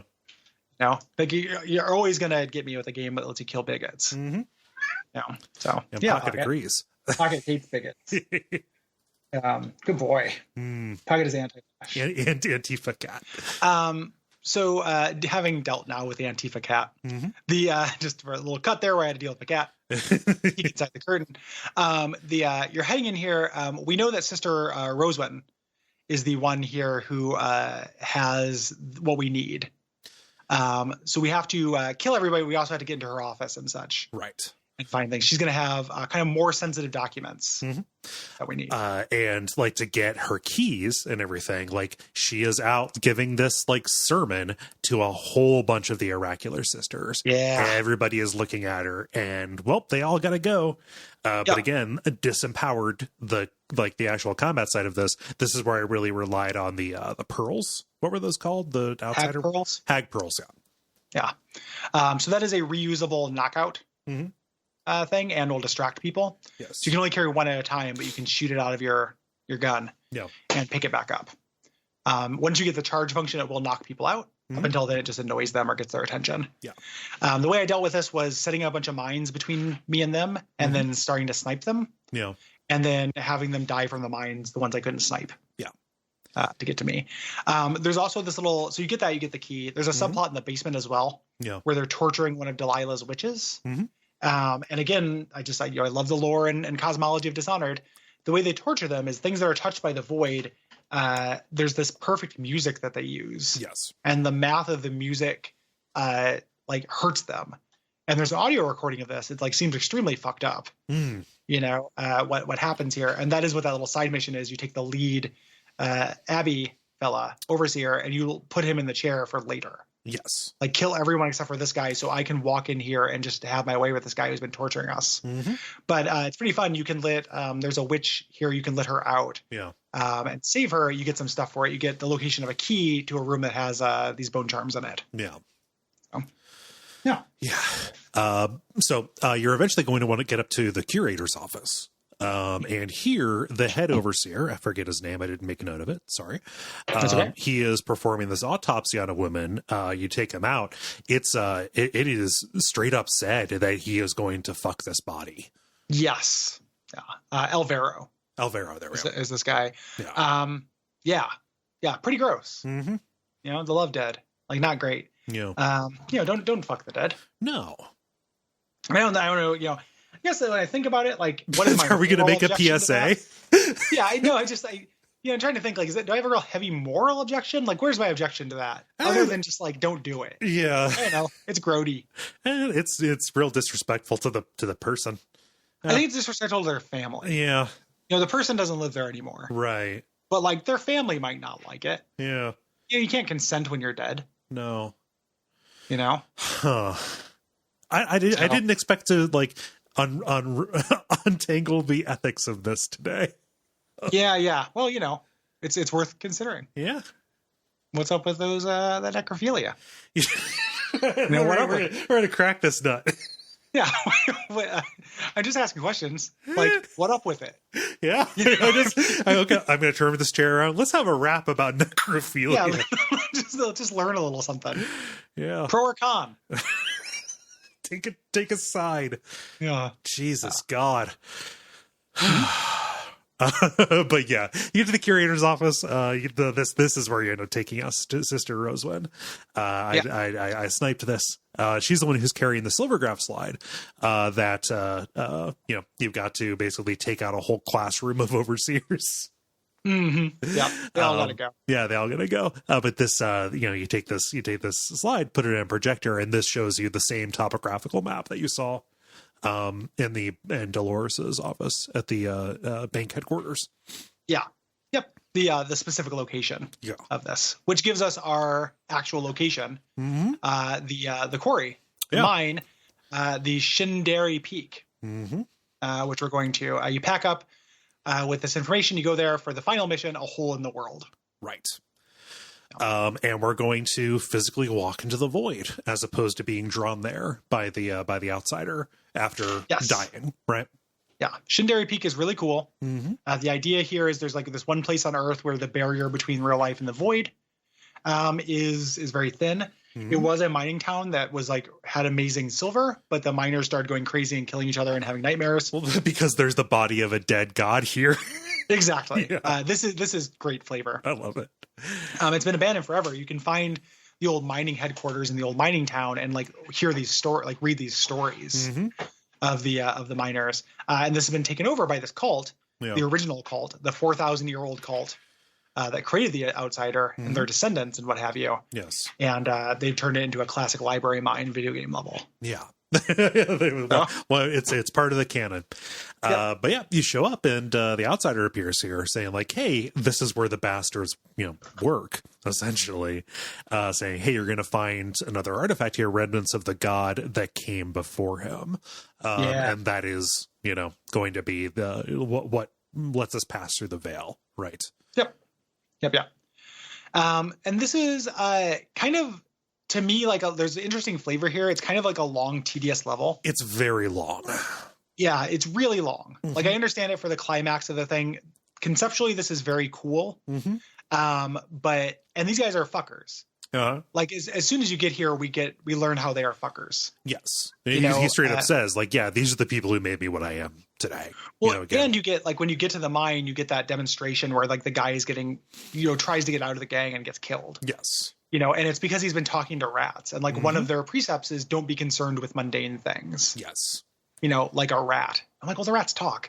Mm-hmm. I know they're boring, but they're not that mundane. Don't subtweet them like that. Yeah. Don't subsqueak them. Thank you.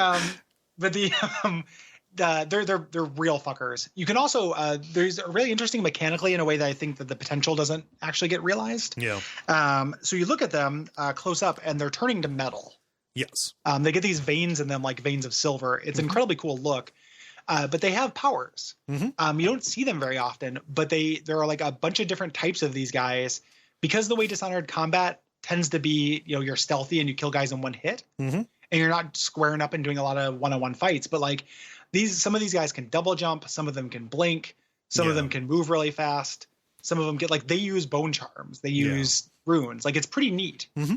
That to have the idea of just your rank and file enemy having these powers, even though the potential is never actually actualized. Yes. Yeah. So, the reason that they're turning into metal, we're going to find this, is because they're exposed to the void. Prolonged exposure to it causes them to turn into these things called the Envisioned. Yes. Shares a name with the original cultists. This is an honorable process. It is something, to be desired to kind of hand over your humanity. Yeah. Yeah.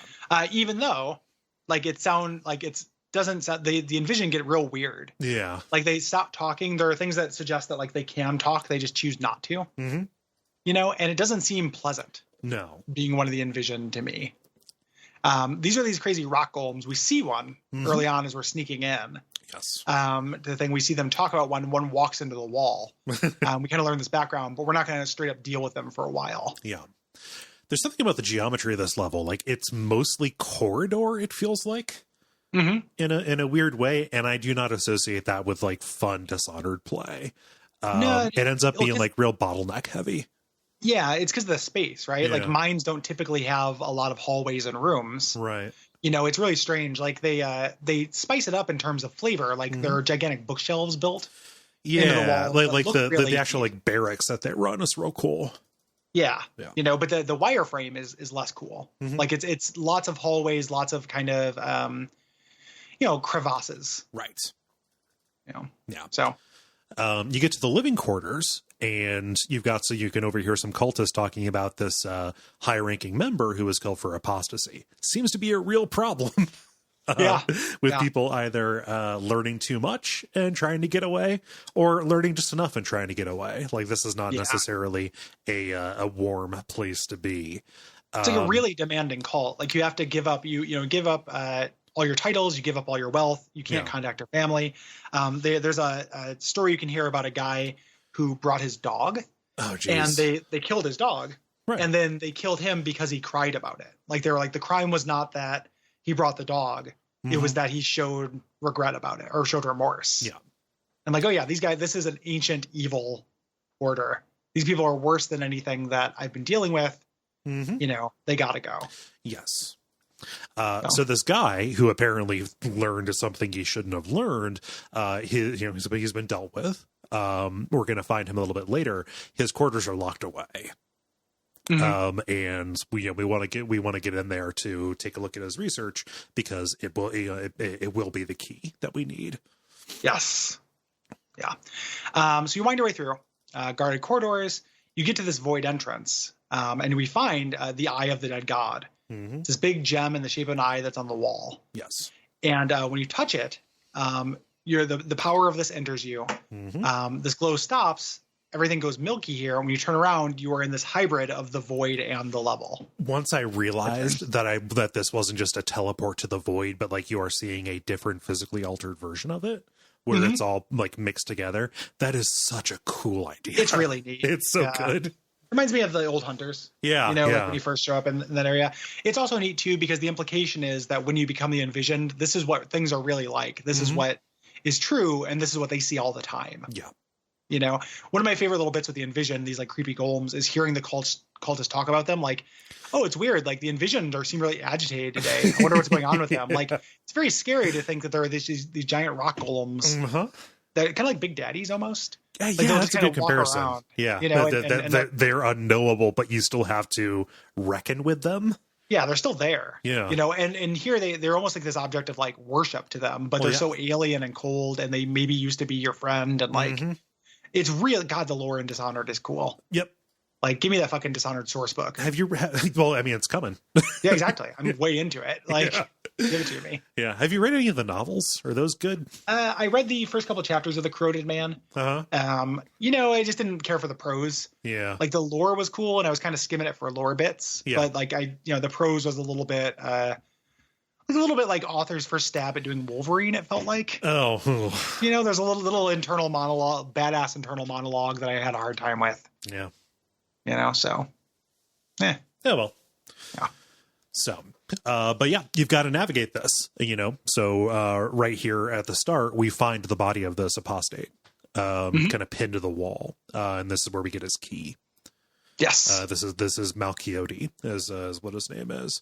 Like, yeah, he risked everything trying to get into the ritual hold. Like, this is the place where the outsider was made, and where his physical form still exists. Yep. His cradle and tomb. Love it. Yeah. It's purely in the void. It's not a mirror of our world. It's just straight up in the void. Yes. So we see here, and we see his research. The wall has his mark on the side and a bunch of glyphs that correspond to numbers. We can use this to decode the safe, and we find out from this diary, the outsider's mark is his name. In a dead language. Are the language, because he's 4,000 years old. And that is how he became a god. They cut away his name. Yes. But still, he has it. Like, he imparts it onto others. What needs to be done, a spirit has to say his name. A human cannot speak it. It is such an old language that it cannot be spoken. So that's what we need. We have the knife, and that lets us get in. It will ultimately let us kill him, but the name is the most powerful part of this. Yeah, it gives us our choice at the end. Yeah. Of this. So we kind of sneak our way past, some cultists, taking a photograph of these anomalies. Like throughout the game, we've been seeing these places where the void is kind of breaking through. Mm-hmm.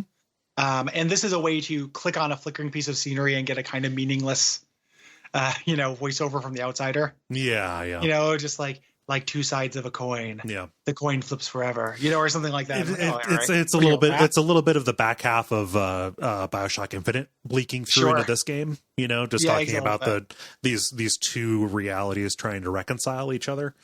It's like if somebody edited Alan Wake. Like it sounds a little bit like Alan Wake speak, but about half the length. Light, darkness. But for darkness, there had to be light. But for light, there had to be shadow, and shadow is darkness. So we're making our way back out through here, and we see, that things are crazy. There are like these floating ring of stones, things like that, and we're running into the Envisioned. Yeah, we have to fight these things. I find these really scary and good. Yeah, no, I ran from them. I avoided them as much as possible. Yeah, like they blink and they can one shot you. The way that is not absolute horseshit is you can block them. Right. So I ended up fighting them very fun. And when you kill them, they take a knee and they start regenerating, and that's when you can go over and finish them off. And the animation is just incredible. Like you stab the knife into their head and like basically break their head in two. And they dissolve, but they can do. There's one of the only mechanics in this game that encourages non-lethal play is that when you're fighting these things, the corpses of cultists that you found will still be around in this void version, and they will summon helpers from those corpses. Oh, okay. These little kind of miniature Envisions that are easier to kill but are a pain. Right. So it can overwhelm you. Yeah. So pretty neat. I didn't choose to fight these things. I just didn't want to run from them because they can teleport and one shot you. So like watching them, you can mark them and you can see their path, but they'll just jump. Like the way that them being able to teleport fucks with your precognition, your foresight, is really cool. Yeah. Having them appear right next to me and the music swell up is a really scary thing that happened multiple times. Yeah. So. Yeah, no, I think I got like one shotted by them twice after stealth failed, and it was like, nope, I'm going to be as careful as possible to get past them. So I never ended up killing them. They are jerks. Yeah. Well, I mean, yeah, they killed a kid, or they worse than killed a kid. Yeah, they worse than killed a kid, and they don't fight fair. Are these alien dealies? So. Yeah. So let's get to the ritual hold. Yeah. Like this is crazy imagery. I love this because you pass through the floating ring of rocks, and you appear basically under an infinite sky. You've got the space whales flying over you. There's a huge pillar in the distance, and you are kind of like waist deep in the sea of brackish, dull brown water. Yeah. You have to make your way to the center here, where people who have been touched by the void, who have died, are here. Yes. And it seems horrible. Like people are screaming, like there are people who are kind of trapped, like reliving moments over and over. It's a land of wind and ghosts. Yes. Yeah. It's really horrific. The idea is that this is definitely a hell more than a purgatory. Yeah. Daud is there. He can barely notice you, and he just died. Yeah. It happened 2 missions ago, but he doesn't know how long he's been here. It feels like an eternity to him. So horrible. Is this what's waiting for Billy? It totally is. Yeah. If this continues, like real bad shit. Yeah. And you go there and we find the outsider. He is frozen in these rocks. He looks like he's screaming. He is a pathetic figure. One of the things about the outsider is like he's always been young. Yeah. He looks like a 17-year-old. Yeah. So it definitely, it feels rough. Like he's not this eldritch whale. Like we see a giant whale go by, which I like. The whales are part of the void, but the outsider himself is not the whale. He's this kid. He's just a kid who was made into a god by a cult that necessitated a god because the old one died.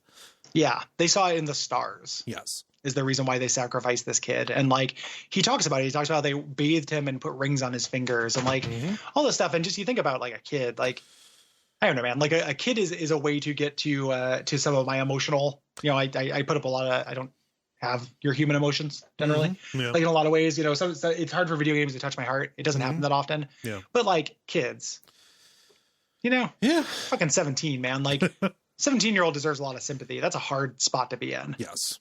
I don't like teens. I'm scared of them.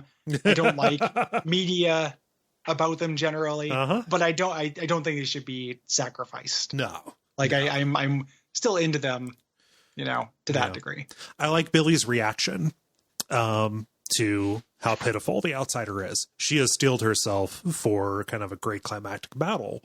This is her mentor's, just nemesis. This is the enemy. This is the cause of everything, she believes. And to find out that he is just this scared kid fixed forever in pitch, in the middle of a scream, kind of takes some of the wind out of her sails. Yeah. I hope that I never get trapped in an eternal scream. Yeah. It seems like it would be really fatiguing on the jaw. Yeah. Yeah. I don't like having my mouth open that long, like dry mouth. Yeah. Like if I have a cold and my nose is plugged up and I have to go to sleep. Yeah. That's pretty rough. Yeah. I hate jaw cramps. Get those every once in a while. Oh, yeah. Yeah. I hope that if I get trapped in an eternal anything, it's something good. Like a PS. I mean, too much of a good thing, though. Eternal piss would feel kind of good. I don't know. Yeah, I don't know. Counterpoint. Maybe it'd be good. Counterpoint, but what if? Yeah. But what if? But this book presupposes, what if we didn't? So anyway, we talk to him and we get our choice here. Yes. Stab, which I can't imagine doing. No, I did it. Like it barely feels like a choice. Yeah, I did it after I made my initial choice, to let him go. And it, like the frustrating thing is it doesn't appreciably change the ending that much. It really just kind of changes Billie's posture about it. Yeah. Yeah. Which makes sense because the outsider was never the thing. Right. It was always the void. Like evil exists, these things exist. And this is part of what you're talking about when you talk to Daud and you convince him. Yes. Daud's like, no, we had to kill that bastard after he made us do what we did. Mm-hmm. And you get to say, like, made us do what? Yeah. Like the outsider was a tool. Uh-huh. Like he gave us this thing, but we never didn't have freedom. Right. Blaming the events of the series on this one being is a way to dodge and shift guilt. Yeah. The majority of the bastards we saw were not working in his name. They were not, like they were all, kind of committing their own injustices. Yes. Yeah. And that injustice, we, throughout the series, we see a lot of monsterism. Yeah. Like this is not a rosy series that is optimistic about humanity. No. But it's not a story about a corrupting force that forces anyone's hand. It's not a story about, the powers that be shutting that down, like that is represented by the everyman, but also just the monarchy sucks. Yeah. Class stuff sucks. Like all these things that are not related to the supernatural elements are just part of this. Right. And the idea that like when you have this power, you have greater range of effect, but it doesn't change what direction you push that in. Yeah. Is kind of the idea here. Yeah.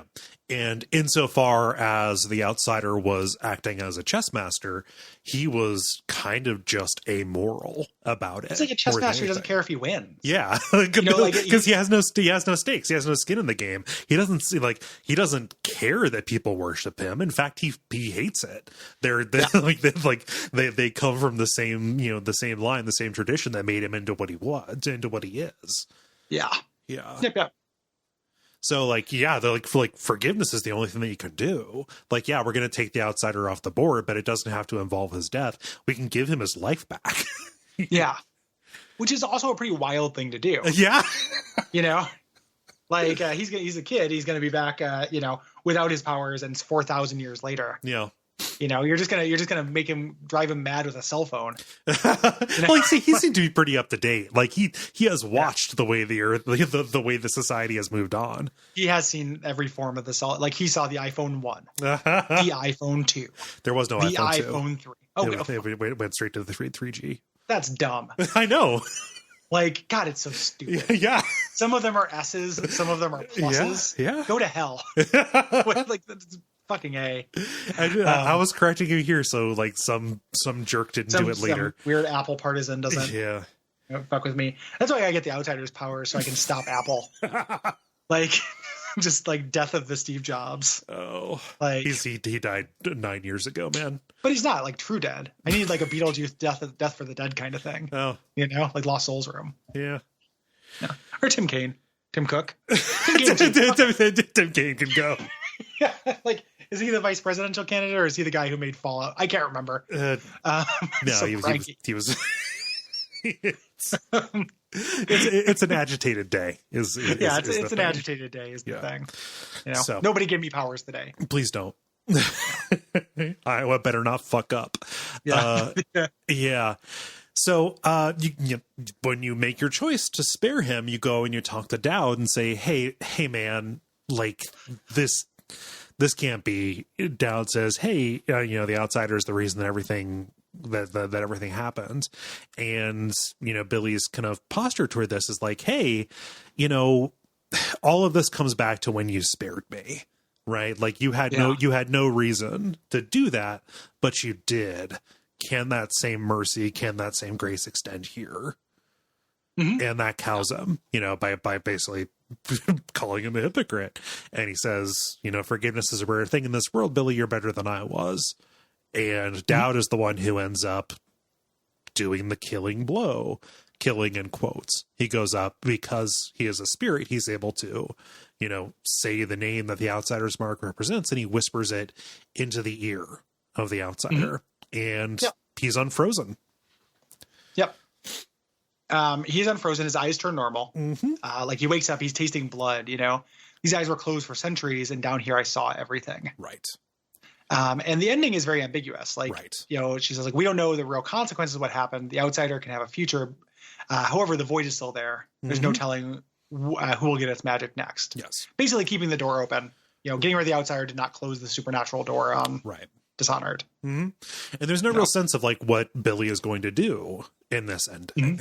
If you decide to take the ending where, you kill the Outsider with a knife, he turns normal, and then, his eyes go from black to white, and then from white to red as he dies. I see there are no choices left. And Daud is the one who says, like, yeah, the world might change, and Billie, having taken this course, basically has resigned herself to a life of killing, to the same kind of ignominy that she had existed in before. Without the catharsis of, actual forgiveness. Right. Yeah. Yep. Daud says, hey, we don't know what'll happen. The world might change. And she says, yeah, we won't though, because killers don't change. Right.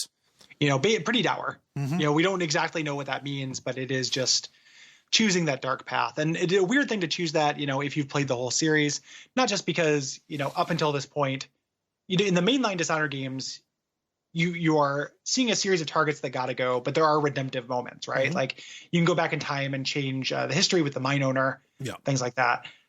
There's also, though, in the Knife of Dunwall and the Brigmore Witches, it is about Daud atoning for killing Jessamine. Yeah. It is about him saying like, I was this tool and now maybe I regret it. Yeah. And then you can then turn that in turn, forgive Billie. Billie then in turn forgives the Outsider. Like it's pretty good. Yeah. It is poetic and sound. Yeah.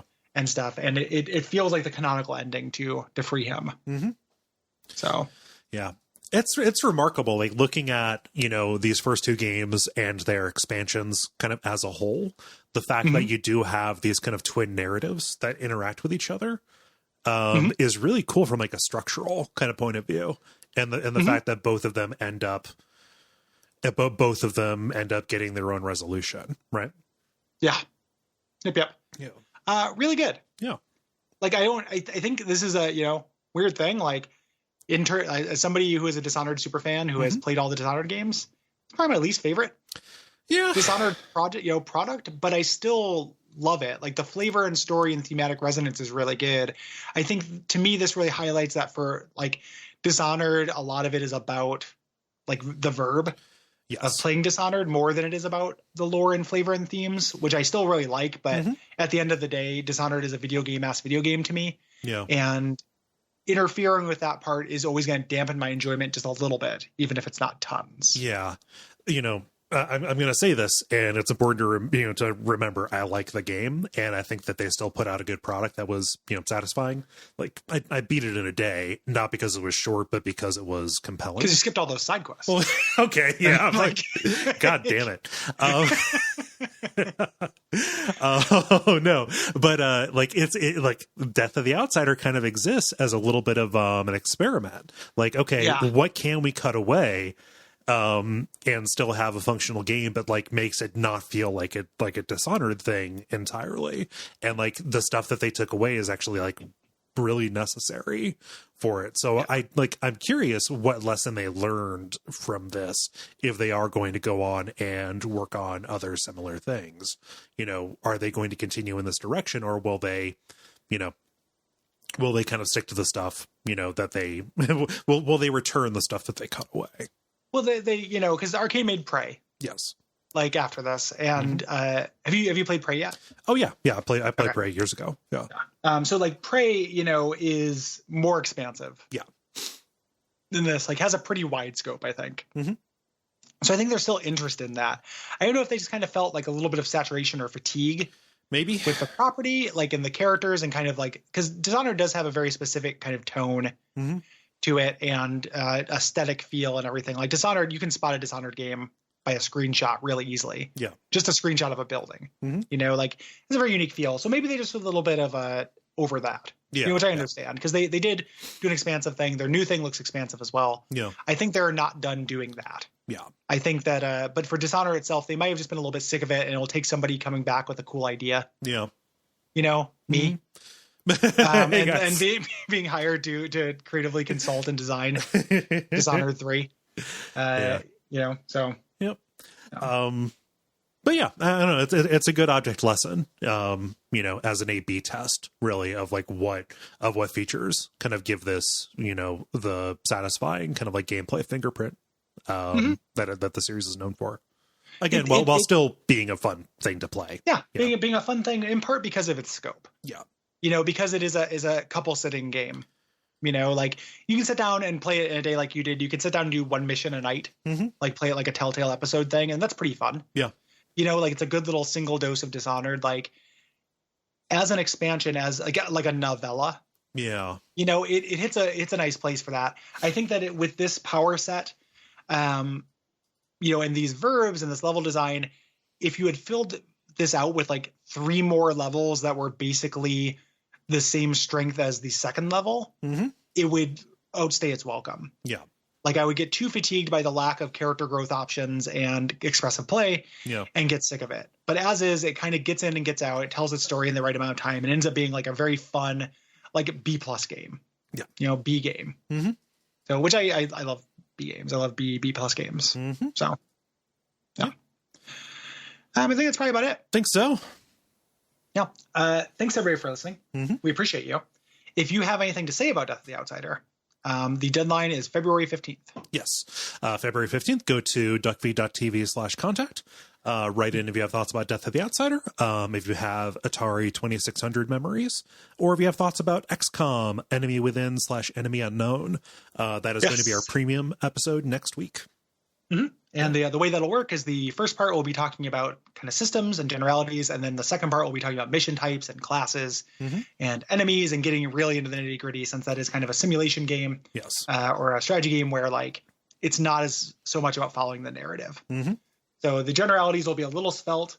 It won't be in those specifics. That stuff's going to go in the back half, kind of like the Into the Breach episode. Yes. Yeah. If you have thoughts about, let's see here, February's games. Sorry. Nope. March's games. Fuck. Yep.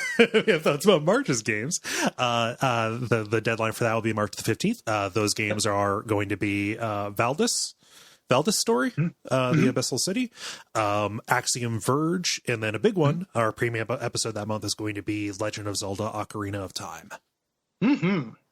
Yeah. If you want to patronize a game, suggest game, this episode was not sponsored by anybody, but a lot of our episodes are. Yes. People do good picks. It's awesome. If you want to be one of those people, you go to patreon.com/Duckfeed.tv. You also get our premium episodes, get episodes early, get access to the Slack, get a bunch of bonus shows. You get tons of stuff. Yeah. You can go to $5buckducks.com to learn about the $5 rewards, $10buckducks.com to learn about the $10 rewards. There are hundreds and hundreds of things you get. So many hours. Hours of content. Yep. Because we appreciate you. Ratings, reviews on Apple Podcasts are also appreciated. And telling your friends, blogging about it, etc. Yeah. I think that's about it. Think so. Yeah. So until next time, what should they watch out for, Cole? They should watch out for cults who bathe you and put rings on you. Nothing good is going to happen. Umbasa. Umbasa.